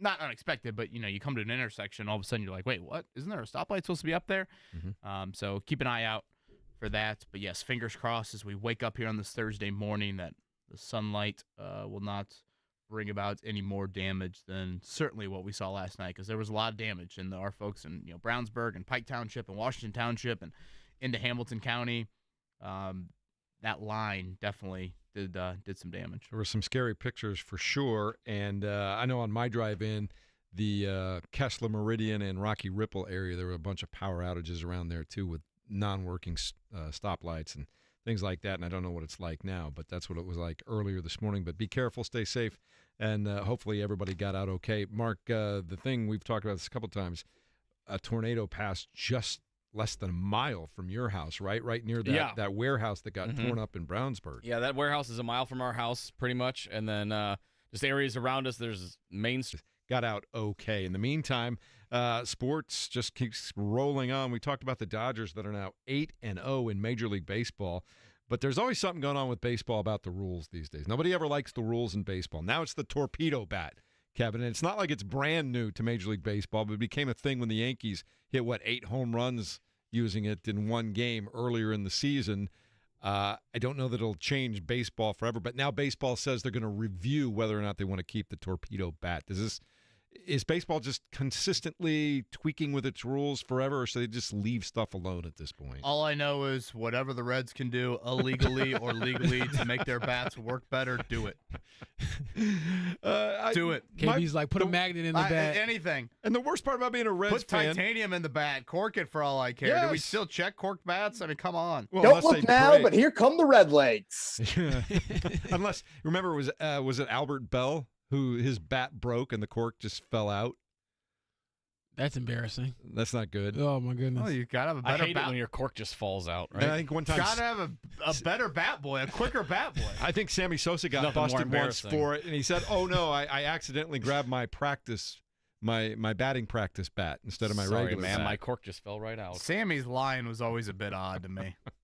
It's an odd human Did he being. play the I don't speak English at one point? Oh, yeah, that was when he was did. like, he Under was the he was in steroids. Congress. Yeah. Yeah, that was. He didn't understand. He was doing interviews after games all year long, but he didn't understand any English at all in those I'm hearings. sorry. That's such a funny lie to use in that moment. My goodness. Convenient. I'm picturing Bobby Valentine with the mustache and the glasses as he got kicked out of the game for the Mets. And then you had Mark McGuire, whose hand is literally trembling as he takes a glass of water, and it was a different time, man. But at what point do we just leave the rules alone in Major League Baseball?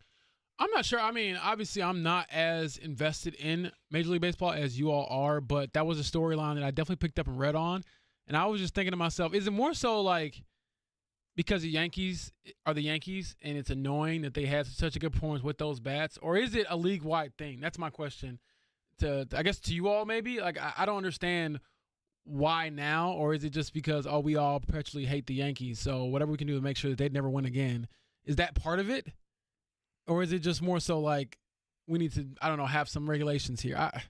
Apparently the bats fit the specifications of what a bat is supposed to be. If that's the case, then suck it up and use it. Why are we? I don't know why we're go. looking into it. I mean, frankly, if it creates more entertainment and more runs and more home run moments, isn't that what Major League Baseball seemingly is striving for, of a little bit more from an entertainment standpoint here? So, what we need to find, Mark, this is your responsibility now. You need to find Reds hosting the Cubs game that starts in the early afternoon, and we'll just have a field trip out there. Well, Kevin's never been to Wrigley Field before. So Maybe we could do that. Maybe that's the way to go.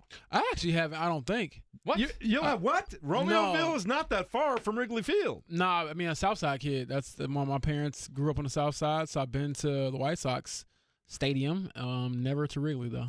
Wow. I mean, this is sacrilegious here. I am disgusted at what I'm hearing. Coming from the guy that never watched Hoosiers before, and also then I've watched Hoosiers. Wait, hold on. Overrated. That ain't me. I've watched Hoosiers. I watched Hoosiers. I thought it was overrated. Oh, talking about Mark, and then he hated the movie. Wow. I didn't Once hate he it. watched I just said all this hype, and this is what I get. Why you got to be mean to Gene Hackman now? Yeah. I like Gene Hackman. I just thought it was overrated. I was like, okay. For those listening, if you would like to come jump Mark, you know where we are. So. Come help me clean up branches too while you're at Twitter. You want to jump me? That's fine, but let's get some branch cleanup going. Kids are too little to pick up the branches, right? You can't get them out there now. Well, child labor laws in this state are kind of insane, so I don't think I can get away with that. I think it's different if it's your own kid, isn't it? Like you can work in the family business. Not the way I operate. I don't want to see you on the news for other reasons other than picking up branches, please.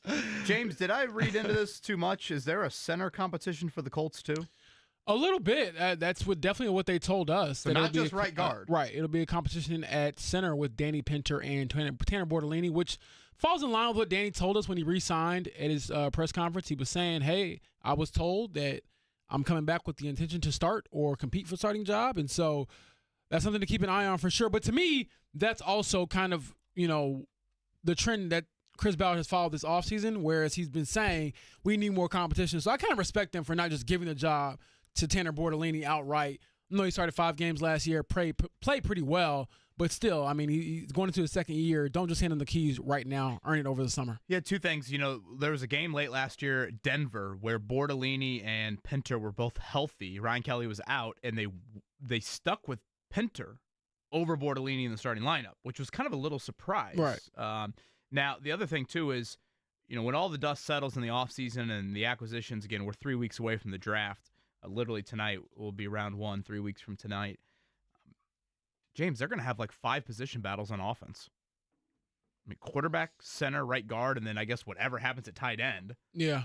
I cannot recall the last time they have had, and let's just say 4. Let's say tight end, quarterback, center, right guard. I can't recall the last time they've had that many on offense. Yeah, I'd even throw in the other outside starting cornerback. Like, who's going to start there? I was just strictly talking offense. Yeah, absolutely. So, I mean, those are, I guess, in some ways you're like, okay, this is good to have it that, but also looking at tight end in particular, I'm like, you got to get somebody in there, not to just compete, but right now, they don't have a starting tight end on their roster. Just point blank period. So you need to go out and get that, whether it's via the draft or via a trade. I don't think free agency is necessarily the market now, but something has to shake there. And as Chris Ballard said, they need a game changer, which they haven't had since Jack Doyle, as he pointed out. Like, Jack Doyle was the man, and it's kind of crazy to think. We talk about so much about the quarterback position, what's happened since Andrew Luck left. But what happened since Jack Doyle left? I mean, they haven't really had an answer at tight end since he was playing. Well, I thought one of the things that Shane said over the week that I definitely nodded my head at, he used the phrase that you've heard from quarterback coaches, offensive coaches before of you can never go broke taking a profit. And Jack Doyle was like the poster child. I mean, how many games did you get to the end of the game? I looked at a box score, and I'm like, Jack Doyle had 8 catches for 71 yards? And a touchdown. Just like ho-hum. And again, it's not going to lead off, Chris, what's his name? Berman? Red Zone guy, Scott Hansen. Oh, Scott Hansen. He's not going to all of a sudden, chime in with hey, Jack Doyle for 4, Jack Doyle for 6. Yeah. But the methodical, boring, I said this earlier in the week, we know Anthony Richardson got a highlight reel. He's got to have a boring reel. Where's just the methodical? Good point. Where's just the right-handed layup? I don't need everything to look like Haliburton to Obi Toppin last night. Just need the 6 to 8 yard pass. I need just a little bit more of steadiness, methodical, boring. And I thought when Steichen said that to you guys, we've got to be better in this area.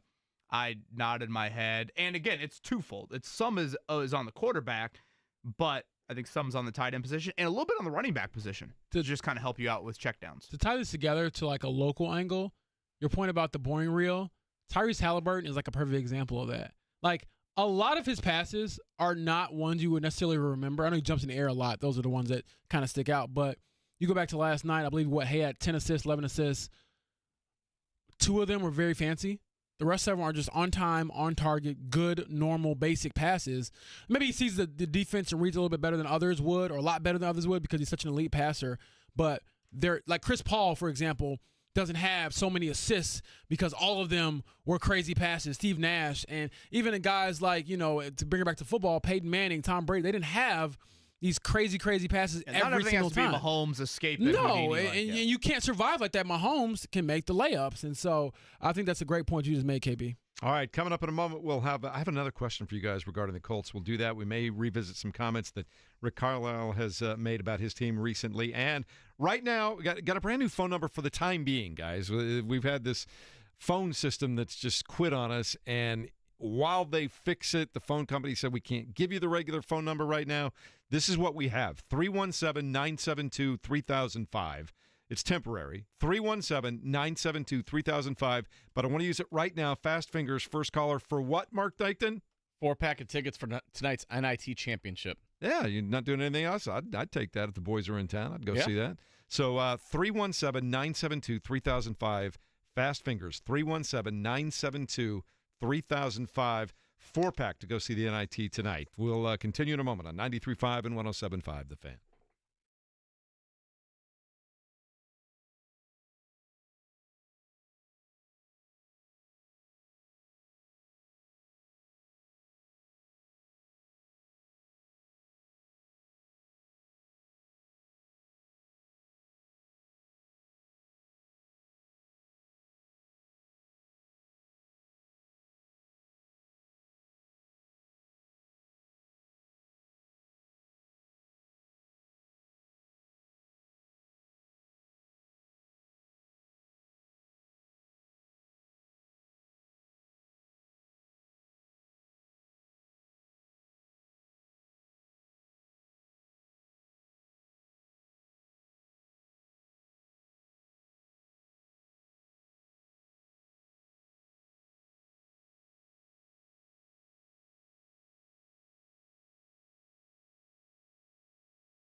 You're listening to the Fan Morning Show on Sports Radio 93.5 and 107.5 The Fan.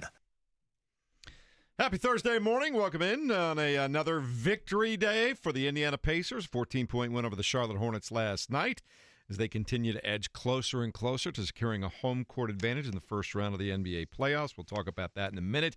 Along with Kevin Bowen, James Boyd, Mark Dykton, I'm Jeff Rickard. And KB, JB, I've got a question for you guys. And it might seem obvious, but I wanted to spur some discussion about where we go as we get towards the fringe part of it. But we've been talking a lot about all the needs that the Colts have that they're going to have to address here coming up in the draft, or maybe even another free agent move or two. KB, I'll start with you. Who are the 5 or 6 guys that are just sure things that you don't even have to worry about competition right now in camp? Just set Taylor, it, forget it. Nelson, Ryman, Grover, Buckner, Franklin. I mean, I could go a little longer than 5 or 6. Yeah, and that's fine. Yeah, I don't, Bynum and Ward, you'd throw in there, sure. right? Yeah, I don't know. There's probably 12 to 14 of the 22. Maybe more than that. Maybe like 4, without literally writing down all of them. I don't know. I'd probably say 14 of the 22, 15 of the 22. Which, on the surface, if one of the big question marks wasn't your offensive line and your quarterback, doesn't sound too bad, does it, though? Yeah, but that includes your quarterback. So, I mean, that was the talk It of. includes the most important position in sports. Yeah, I'm like, that and was the man snapping to him. Yeah, that was the biggest. And the point is everything comes right back to that, right? It always will. It always will. It always has. I mean, this is the reality when it comes to the Indianapolis Colts. They have not been a good team consistently outside of the Andrew Luck and Peyton Manning years since coming to Indianapolis. That is a fact. And we're getting further and further away from those eras. I mean, Andrew Luck, I was thinking about this the other day. What timeline are we in? What universe are we in? I feel like I'm in Spider-Man, where we get the universe where Andrew Luck is the GM of the football team, the college football team that Frank Reich is coaching. There is some other alternate reality out there where those two are still here in Indianapolis doing their thing, winning a bunch of games, maybe a Super Bowl, whatever. So now you're in a reality where you have to figure out at quarterback, and you don't have good options. I mean, this quarterback competition will be, I believe, probably the most intriguing in the NFL just because of the New York ties with Daniel Jones. But neither one is a good option right now. And I don't think that'll change whoever wins the job, honestly. I just jotted down a little bit more of that list. Obviously, quarterback, center, right guard, certainly tight end. The linebacker next to Zaire Franklin is definitely, is it Jalen Carlisle for sure? Is that a draft pick?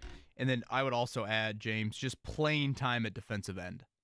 Is Samson Ebukam really back from the torn Achilles? Is it him and Latu kind of splitting opposite Kwity Paye?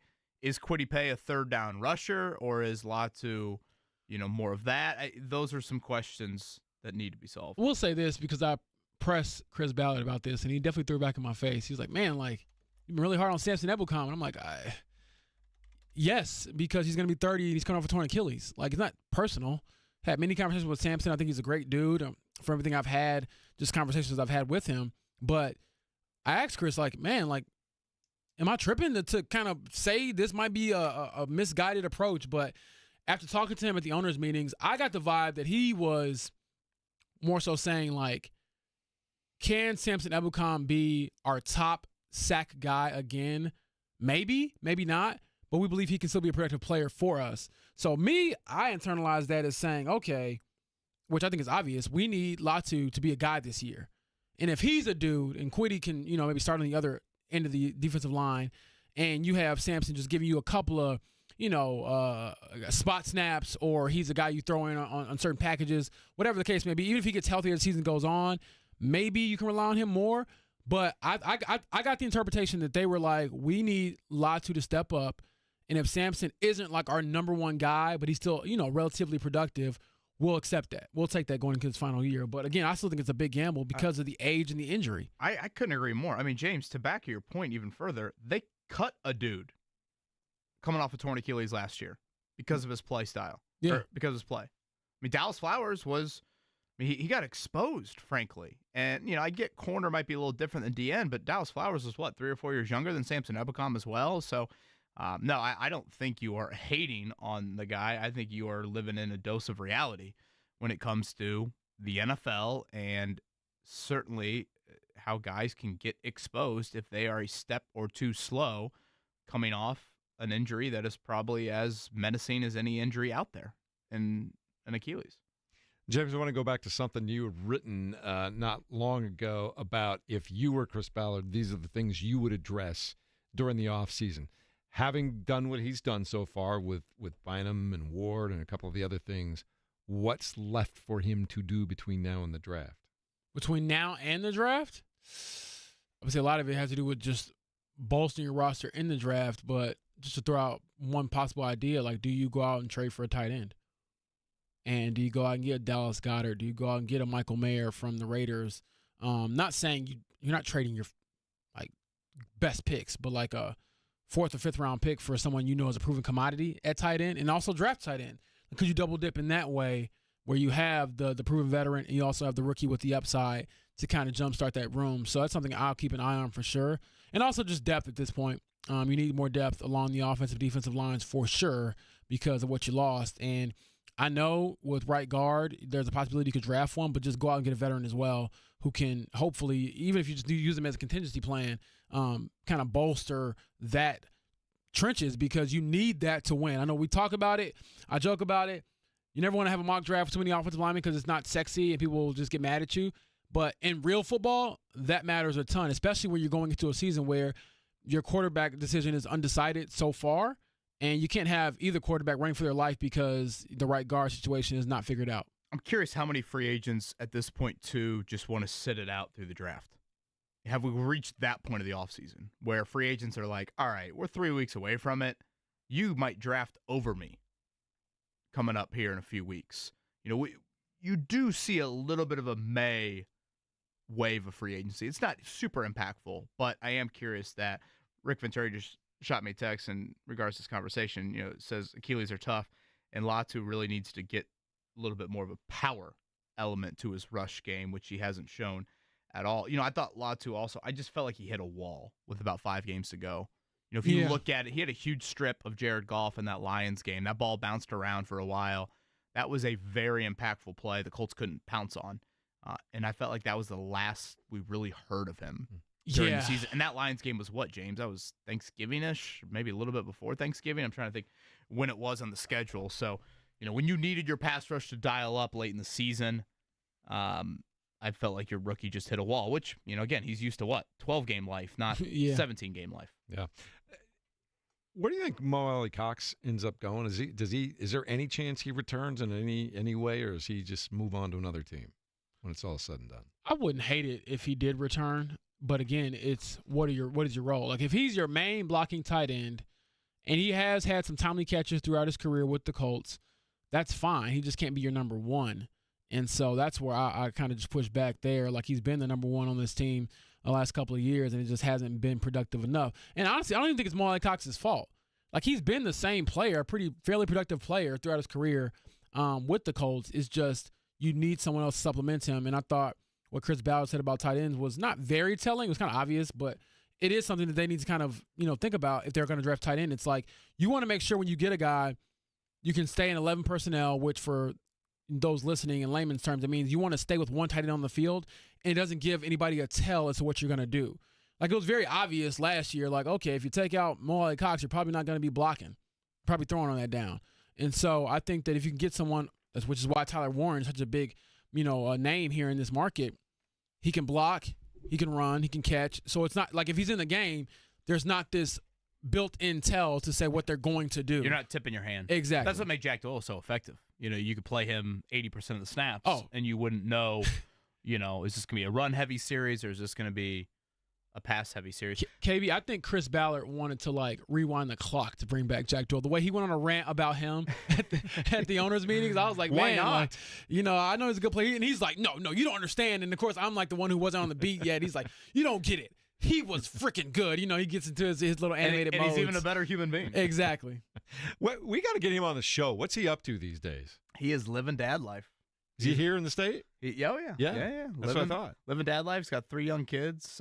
Great human. Let's catch up with him. Love me some Jack Doyle. Sounds like a great off-season segment. Let's do that. I like that a lot. So we'll keep an eye on the Colts as we make our way slowly to the draft and coming out of the NFL owners meetings, if you had one big takeaway from the whole league meetings other than the swanky food that you were eating and the $72 hamburgers that you were devouring, what's the one takeaway that you have? Yeah, I had to use all my per diem on, like, the whole day's worth on a freaking, like, burger, which is crazy.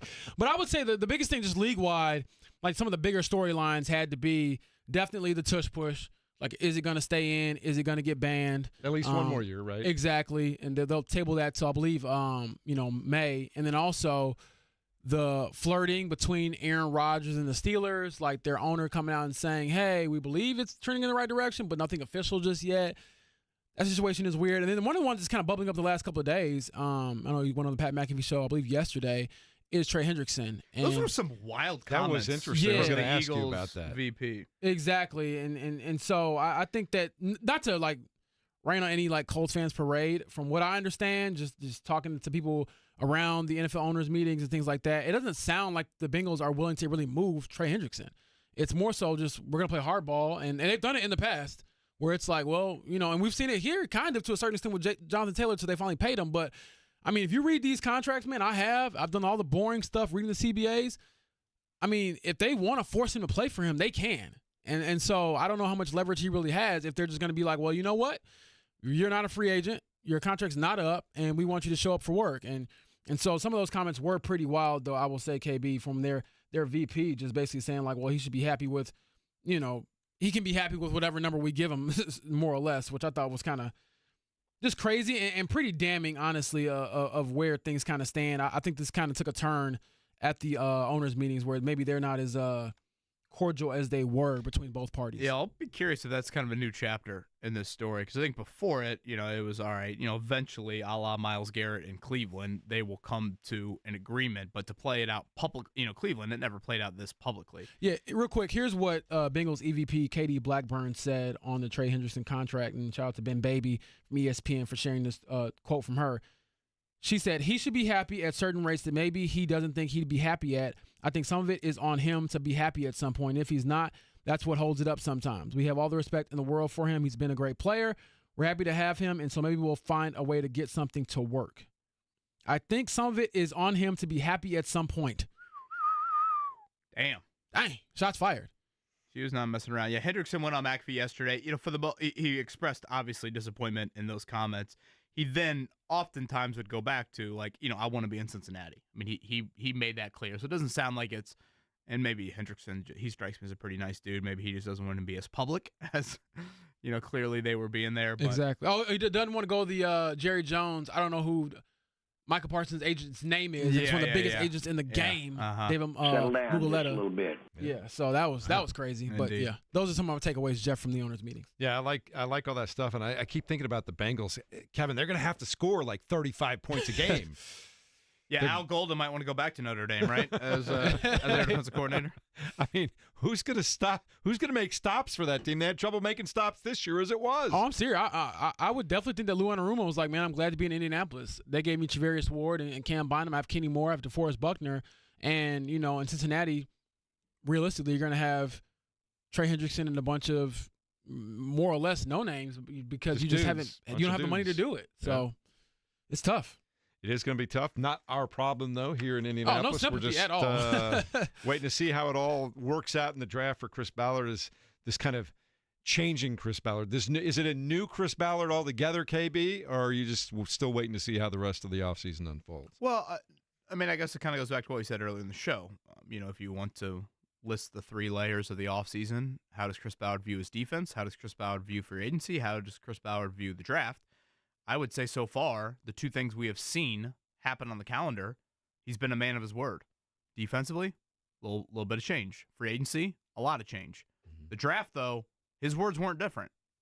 Unless I heard differently, I didn't hear very different words. So, he definitely has changed some ways. And you can make the argument he doesn't need to change his draft. It's been he's had a lot of hits there, as you pointed out earlier in the show. He's had a lot of hits. Now, it's quarterback. Others would counter and say, hey, you need to, maybe trade up. And so, is it a little bit more high-end quality versus the quantity of the darts at the board there? So, yeah, to summarize the Ballard era, yes, obviously is not found quarterback. I would largely say his defensive baby has not worked out. And then just the finding of premium positions, not named quarterback. Yeah. And you know, wideout-wise, it took a while to get to this point where you feel, I think, decent about your group. Corner, you've certainly had several misses in the draft. Pass rush, you've certainly had misses in the draft, so that's where you would point to. All right, we'll continue to talk about the Colts all the time here on the Fan Morning Show at 93.5, 107.5 The Fan, coming to you live from the DriveHubler.com studios. Mark Dykton, let's get to it. The Morning Checkdown, brought to you by the National Invitation Tournament. Experience college basketball's beginning with the NIT, coming to Hinkle Fieldhouse April 1st and 3rd. James Boyd, you were there witnessing in person last night the Pacers with another win. They knocked off the Hornets finally this year, 119-105. Tyrese Haliburton, 22 points, 10 assists, 0 turnovers. Aaron Nesmith had 16 points. Pascal Siakam and Miles Turner had 15 apiece. Everything was clicking from that third quarter run on. They had somehow the Hornets were within 5 in the third quarter, and then they just went off on a run, and that was the end of the game.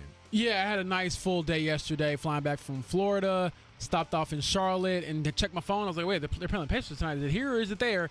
And then flew back home. So I felt like I was a road fan a little bit. I'm like, am I coming in with some of the Charlotte fans? But didn't see too many on my flight, and probably for the right reasons, because the Pacers got it done again against a very struggling Charlotte team. Kevin Bowen, your favorite part about the Pacers team in the last month is what? Probably the entertainment factor. I mean, that's a little selfish. I know last night we didn't really get that from a fourth quarter standpoint, but the entertainment factor, and then team-wise, Haliburton's gotten back to being an All-NBA guy. And obviously, you look ahead of the postseason, you need your stars to be stars. You want Siakam to get back to being the all-star he was earlier in the year, but Haliburton has played like that, and you certainly are going to need it here no matter what the playoff looks like. Although right now, it very well looks like the Pacers will have home court in round 1 for the first time in quite a while. They are solidly in 4th place in the Eastern Conference. They will play again Friday night at home over at the Fieldhouse. Starts at 7. You'll hear it here on The Fan. College basketball last night. How did we not get a field trip to Vegas for the college basketball crown tournament, Kevin? That's on you.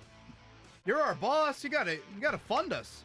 Well, I was going to, and then I saw that James Boyd was going to be gone, and Mark was taking another vacation, hey, all those kinds of things. I want KB to get a tan as well. Come on now, you can get a whole lot else in Vegas. What would Mrs. Bowen have said if I just said, hey, Kevin and I are going to Vegas for the week to work?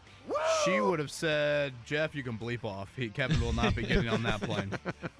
For the college basketball crown, by the way. Yeah, I don't think that would. Although we did go to Vegas last year for our 5-year anniversary. We had a great time out there. That's good. That's where my wife and I met. Did I ever tell you this? Really? Yes. Man. Maybe later in the hour I'll tell you that whole story. I need this story because crazy. I'm a little nervous about where that story goes. goes. I was about to say, Actually, I don't find love in Vegas. But not only was it weird that it was in Vegas, it was a pretty innocent story, too. How about that? I got to hear this. I got to hear this because I don't hear much innocence in Vegas often. Nah, it's true. Boise State ended the season for the Butler Bulldogs at that tournament. 193 was the final. Finley Bizjack did score 30 points, but the same old for Butler. Boise State scores triple digits in this one, KB.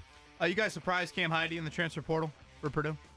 I'm a little surprised by it, I will say. Mildly. But at the same time, every time I think I'm surprised, I'm like, you know what? It kind of makes sense. I guess I should preface by saying we're never surprised with the transfer portal. Yeah, but I am. But I did feel like Heide had a nice niched role with Purdue and kind of carved that out. I do think now Purdue, with him and Miles Colvin in the portal, they need to go out and find a 3-and-D wing. More surprised that there were 2. I think you pointed that. I'll say that. I was surprised that there were both of them going in there. Agreed. All right, Major League Baseball last night. The Cubs pick up another win. They sweep the Athletics, 10-2, the final score in that one.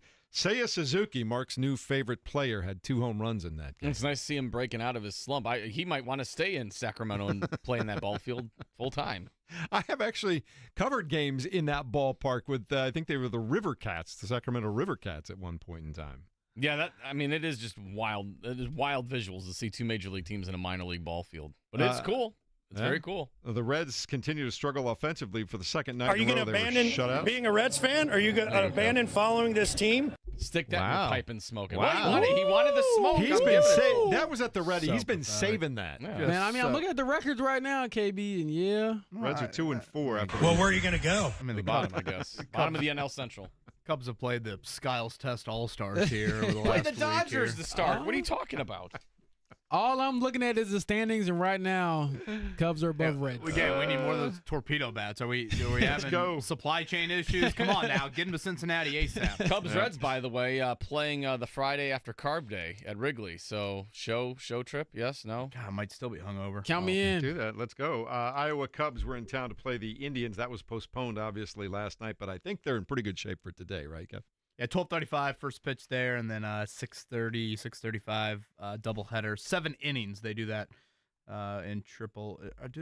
Was I imagining things? Are they doing that in major leagues? I think we need to assume we have to have a field trip over to the Indians game in the afternoon, don't we? At some point in time. All this field trip talks got me excited here.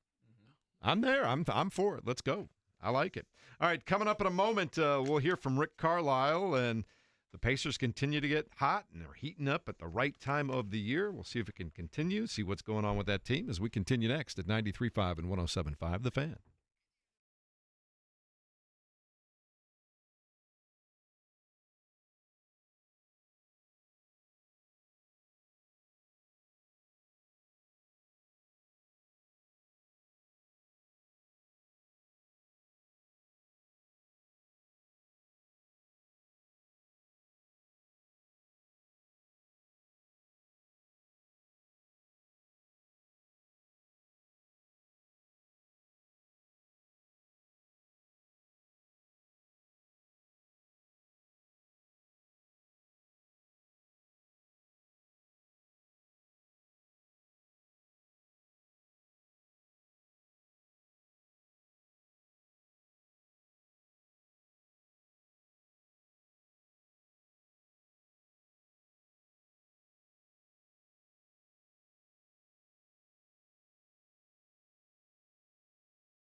You're listening to the Fan Morning Show on 93.5 and 107.5 The Fan.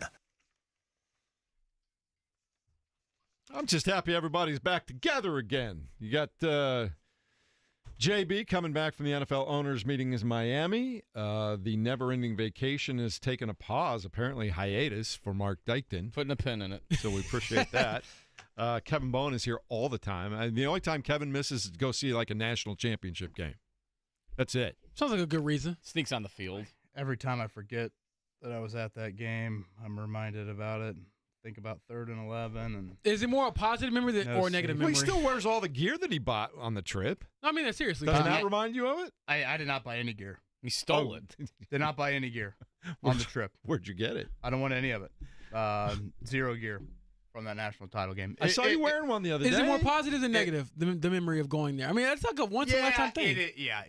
I mean, the right thing to say is it was positive. No, I'm asking for the right thing. I'm asking for the real thing. I can always say that. Be honest. Right. The more I've gotten removed from it, the more I'm like, okay, that was a pretty crazy run. Fair. That was awesome. That's fair. But damn, like as soon as Jeff said that, I literally thought of Jeremiah Smith in 3rd and 11. So we talked a lot about field trips. I have a story. Yeah. Field trip, senior year of high school in Chicago, Art Institute, I believe, of Chicago. I ran into Darrelle Revis. Man, you just run into everybody. But Serena check this out. Williams, No. Revis. This story. This story is ridiculous. So I noticed Darrelle Revis is on this trip. He had just signed with the Patriots as a free agent, and I'm like, hey, I was like, hey, anybody tell you look like Darrelle Revis? He's like, oh, I was like, man, if it isn't Darrelle Revis, I'm gonna tell him he looks like Darrelle Revis. So I walk up to him. I was like, hey, are you Darrelle Revis? He's like, yeah. I was like, can I get a picture? And he's like, no. And I was like, dang. And like nobody even knew who he was. Like I was with a bunch of like, AP history people who had no idea who he was. Oh, that's the best corner in the game. So he turns me down. I'm like, dang, that sucks. He's like, get off my island. Because what happens if people see him taking a picture with you, then somebody might recognize him and it starts to become a chain, right? I can 100% guarantee no one would recognize him there. No. At the Art Institute? No, like he's an average people height like football guy. too? No chance. Those nerds don't know football. No chance. Dorks. But you mean dorks? I was too cowardly to say this in person. I might have been 18 at the time, 17, whatever. I go to Twitter later that day, and I was like, man, I saw Darrelle Revis at the museum. He would take a picture of me, like, this guy's a jerk, blah, blah. Oh, did you tag him? Yes. And he actually responded. He responded and goes, I don't owe you fans anything. And then me, typical, 17-year-old spoiled kid, I go, clap back. I did. I was like, you know what? No, the fans, we're the reason you get paid. We pay your salary. You owe us everything. Legion of Boom is better than you. I hope you lose every game this year. So did you leave it alone at that point in time? No. So we go back and forth for a while. This is like my old Twitter account. I hope no one ever finds this. I'm not saying my old Twitter name. We gotta find this thread. Mark, can you somehow find this? Honest to God, this really happened. And so fast forward, they make it to the Super Bowl. This is the Seahawks Patriots Super Bowl, and I'm like, when they run the ball to the 1 yard line, I'm like, I'm gonna dance on this man's grave on Twitter. Like I'm back. You've won all these games. I don't care. You didn't win the big one. I'm ready to troll to the nth degree. And then Russell Wilson, I'm not Westbrook. Russell Wilson throws the pick. Thank the Lord it was Malcolm Butler, not Revis. Oh my God, I would have been tweeting at you from the confetti-filled field. So the reason why I joke about this is not a real beef, but the reason I beef with Russell Wilson is because he threw the ball at the 1 yard line and ruined my opportunity to dance on Darrelle Revis' grave as a senior or freshman in college at that time. I had waited a full year to get my lick back, and I still didn't get it. You don't want one shot at Sierra. You just wanted one more shot at Darrelle Revis, I was so mad. So I've been praying on his downfall ever since. But no, I'm just joking. But that's a true story. True story.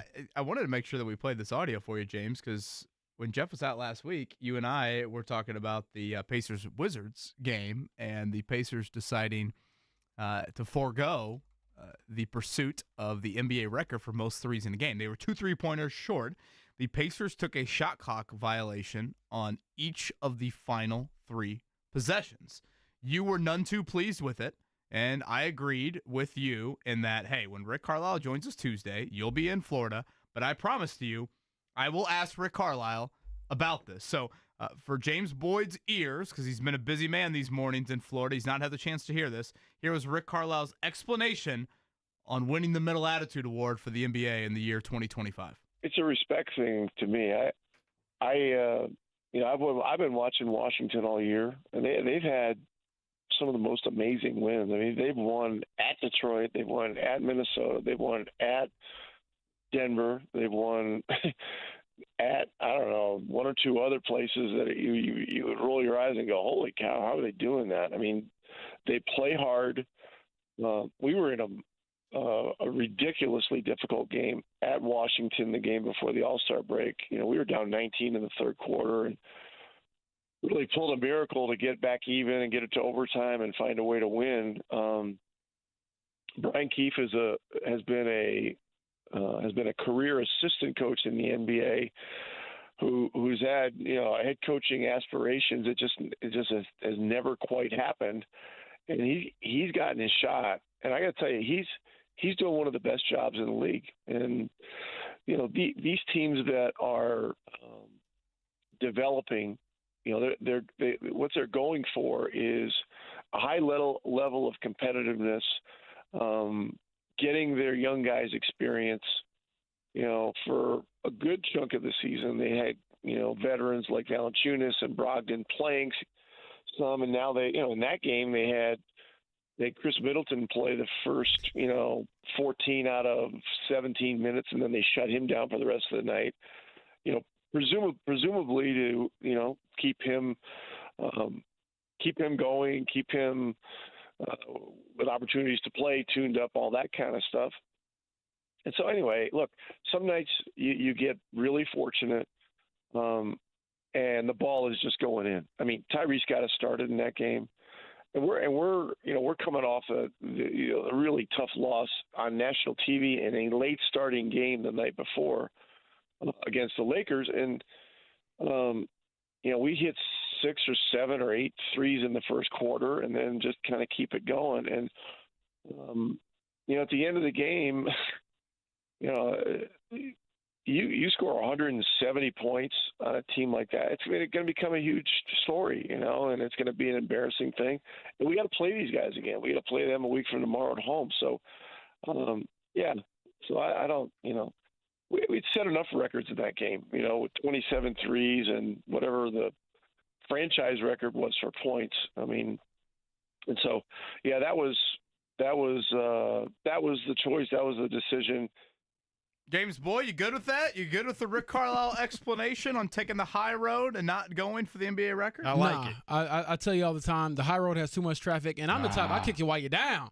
See, this is the thing. That's Darrell Rivas. I sent you all proof of this is my old Twitter handle. Some great tweets. James that hooper. Yeah, that's back when I thought I had hoop dreams going to the NBA from 2014.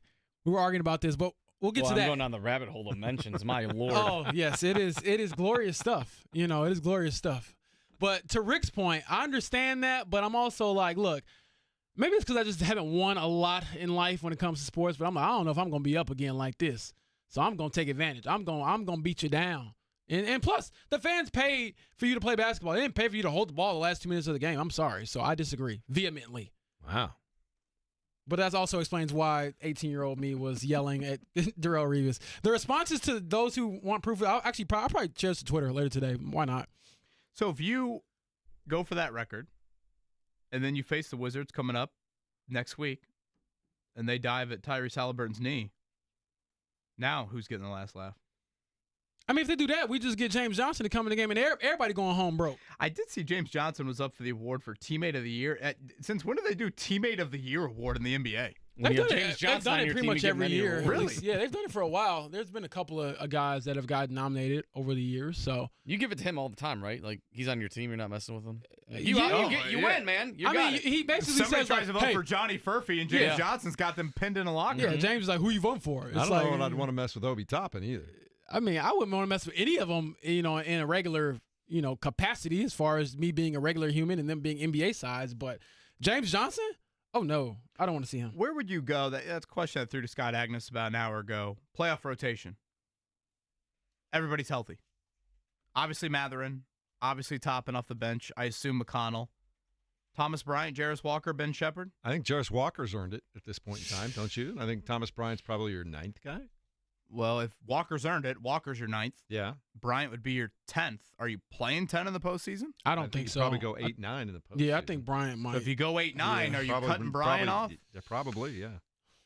It's hard to say. Boy, honestly. Miles Turner foul trouble. That's what I'm saying. You can plug and play him watch. depending on who's playing well, too. Well, sure, you can do a little bit of that. Shepard, I know, has struggled lately, but we know what Rick Carlisle thinks of Shepard. I mean, that's a guy that he trusted a whole lot last year in the postseason. So, again, good problem to have, assuming Matherin is back, and hopefully tomorrow night you appear to be pretty healthy. I mean, think about that. The Pacers are going to walk in the postseason. I know Isaiah Jackson had that injury in Wiseman, but for the most part, I mean, 8 or 9 guys, very healthy. Tell that to a lot of teams right now. How the playoff rotation looks will be interesting. I say it again. They're going to be a problem for somebody, some team that doesn't expect them to be a problem in this postseason. I don't know that they're going to win the NBA championship, but I feel pretty good if I'm the Pacers going into the postseason, James. I like my chances. You should. I mean, you're getting healthy at the right time. I know Benedict has to come back, and obviously we know how the season started with injuries. And I think Tyrese Haliburton is playing at an all-NBA level, and I have been pounding this drum, and I will pound it again. I believe he will make third-team All-NBA and be an All-NBA selection without being an All-Star selection, which is kind of unique. But I believe he's earned it with his play the last, not even the last, I would say since the All-Star break, he's been elite, and it translated to a lot of winning as well.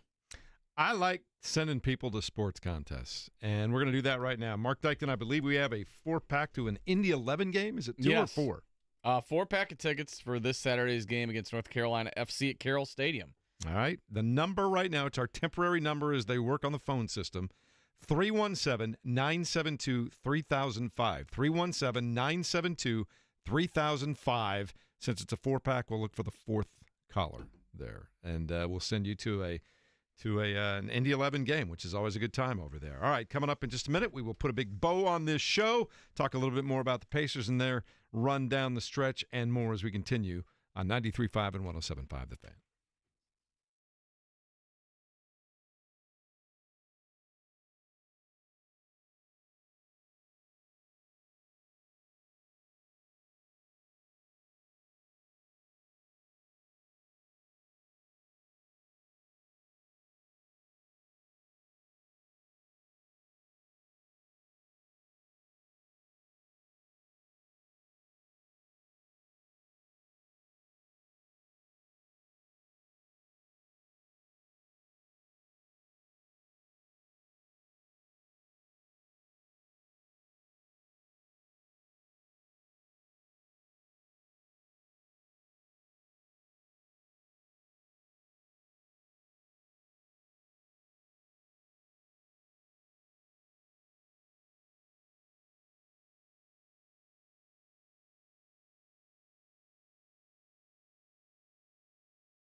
You're listening to the Fan Morning Show on Sports Radio 93.5 and 107.5 The Fan. This is one of my favorite songs ever, Mark Dykton. Is this Johnny Danger? Harvey Danger. Harvey Danger. Sorry about that. Flagpole sitter. How's that? That's right. That is correct. SITTA. Yes. So we have offsetting penalties on that one. There we go. Yeah. Mark never commit. I don't know if you saw this. Mark never commits a penalty. This is true. I don't. But when you run in the game, I mean, hey. When you control the buttons, there you go. That is your world. That's how that goes. Kevin Bowen, James Boyd, Jeff Rickard, Mark Dykton together again. Everybody is back together. And before we get going, let's do the Jiffy Lube stat of the day per Scotty and Kevin Bowen today. Well, it's not often our stat of the day is one that we've said throughout the show, but it's another reminder of the incredible play of Tyrese Haliburton here. And last night was an example of it. Again, 22 points, 10 assists, 0 turnovers. 14th time in his career. And just to reiterate, this is a 25-year-old that's been in the league for 6 years. 14th time in his career, he's had at least 20, at least 10 assists, and also had 0 turnovers. That is the most in the history of the NBA since turnovers began as a track stat in the 77-78 season. He broke free from Chris Paul. The age of Chris Paul, you guys want to take a stab at that? 39? I'm going to go 38. Chris Paul is 39 years old. Ooh. He has played 1,348 games in his career. Ooh. Haliburton is 13 years younger, and he's played 1,000 less games than Chris Paul. And yet he just passed him in that mark. What took him so long? Yeah. It is amazing what Tyrese Haliburton does. The ball is on a string, as they say. I also love the fact that we talk about 25-year-olds with 6 years of NBA experience now, too. Yeah, that's why the whole Cooper Flag thing on a tangent is like, oh, would he go back to Duke? No, he would not. He's never going to do that. Because the idea is to be like Devin Booker, who's on like his second max contract. He's only like 27, something like that, 28. So shout out to Tyrese Haliburton, man, who, by the way, you might say he's 25. You could say he's, 6 because of the leap year birthday, but I'll give him 25. I was wondering You're where harsh. you're going with Yeah, that. I was on too. that one. Now, I meant to ask Mark and James this, probably a little bit more Mark-centric, given his affinity for throwing down a bet or two. Mm-hmm. I threw this at Jeff yesterday, guys. I am currently sitting on, I would say, a nice return of a potential payday if Houston and Auburn meet in the title game. It doesn't even have to win the championship, right? I don't care about the winner. I need those two teams playing Monday night, okay? So I need a Houston-Auburn national title matchup. Write it out or hedge? Write it out. Write it out. I was the only guy that said hedge. Why? What? I'm curious to know. Why'd you say hedge? Because it's money in your pocket. Well, are you that adamant that you think it's Florida or Duke? Because if it's Florida or Duke, I'm screwed. Duke is so playing out basically, of their mind I need right Houston now. and I need Auburn to both win Saturday night to put it in How much simplest money are we terms. talking? That's always the money we question. we all could have a nice dinner and we all could have an extra dessert or two or extra drink or two. Is that without the if you hedge?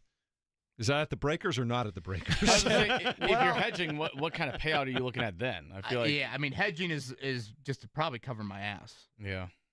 Well, then I'd roll with it. Mark, you were very Well, both of you were very quick on write it out. Is that just because that's your mentality, or do you really believe Houston and Auburn are going to play for it all? I picked Duke to win the national championship, so I think Duke is going to do it. But I also think that at this point, if you're trying to hedge, you're not going to get nearly the return. You have to put more money down to even get close to what you're potentially going to win out. So while I don't think that necessarily will happen, says the guy famous for 13-leg Premier League parlays where he has no idea who's even when playing. It hits, man, it hits. And I'm just saying, at this point, the odds have shrunk so much that, your return is not going to be nearly as much as what it could be if it actually plays out that way. I know. I think I'm leading towards writing out, and I do genuinely believe this. I think in regards to the Houston, Janai Broom's injury, I think is something to keep an eye on for the first game Saturday. That second game, I think Houston can test Duke in the sense of Duke does not have the traditional point guard. I mean, they're uber talented. Don't get me wrong. But they all pass the ball really well. I know, but still, the guy that kind of initiates that offense for you, this is not the ACC, folks. Houston is not that. Duke is not playing in the worst major conference in college basketball this season. And so that game I honestly maybe feel better about than I do Auburn, Florida. Well, I'm just not a coward, so don't do it, KB. Woo, coward. Don't do it. Before we get too far away from it. None of you believe in the two teams. You just don't believe in being a coward is what you're telling me. There you go. Before we get too far away from it, too, the Jiffy Lube Superstat of the Day is brought to you by Jiffy Lube, Indiana's favorite oil change since 1985.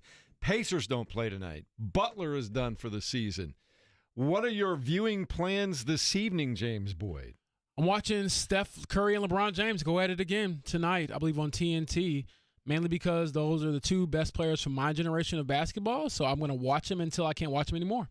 Steph Curry's my favorite non-Pacer player, by the way. So I'm looking forward to that. How about you, KB? We got the NIT championship for those that are looking for something to do even here locally. Yeah. That is UIC and Chattanooga up there. But, yeah, as James said, we are in a Thursday, kind of a lull. I mean, you obviously have Warriors and Lakers. That'll be your TNT game. I think it's Grizzlies Heat maybe.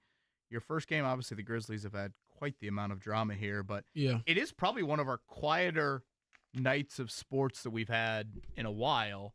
And, you know, we are kind of getting to this point of our calendar. Certainly the Pacers will keep us alive from a local standpoint for a while. The Fever are, about a month and a half away from things getting underway. But I think I'll go back to my Court of Gold I've been watching.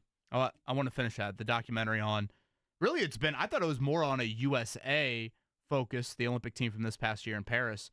But it's actually been a little bit more Olympic-wide. A lot of Serbia and Nikola Jokic in that. A good amount of France with Wembanyama, Batum, and those guys. So I might try and finish that tonight. I got to figure out what I'm going to do because the two TV series that I had been watching around sports, I've finished now. I finished season 2 of Severance, and I finished the latest season of Reacher.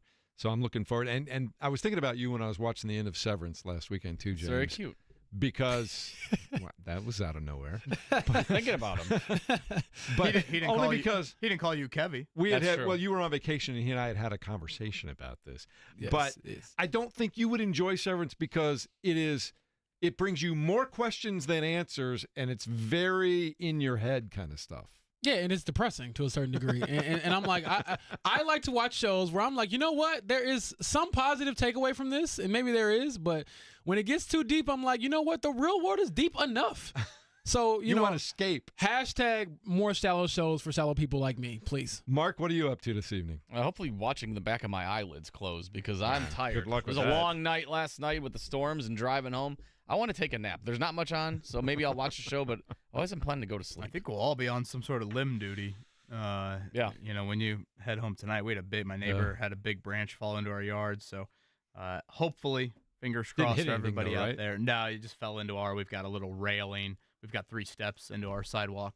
Just hit that railing there, but no damage on that. So certainly thinking about everybody out there that had a lot more serious damage than that all across our state. Sounds like we should get a lot of rain here in the next, maybe not today, but coming up this weekend. So hopefully if you got outdoor activities, it's not a complete washout for everybody. Yeah, I'm kind of looking right now because obviously all of us came in when it was still dark, and now in the light of day, people will start to see what kind of damage has been done. But I think the biggest thing is, Mark, you had talked about there were a couple of people in that warehouse in Brownsburg that had to be rescued, but I really haven't heard, hopefully I don't, any real serious injuries or life-threatening things from last night. Nothing yet. Hopefully it stays that way. Yeah, I'm looking at some headlines right now. Quieter for cleanup, storm and flood threat return. So I know that's going to rain a lot the next couple of days, KB. So yeah, and one thing just to kind of tie a bow what we talked about to lead off the show, I think it's worth bringing up.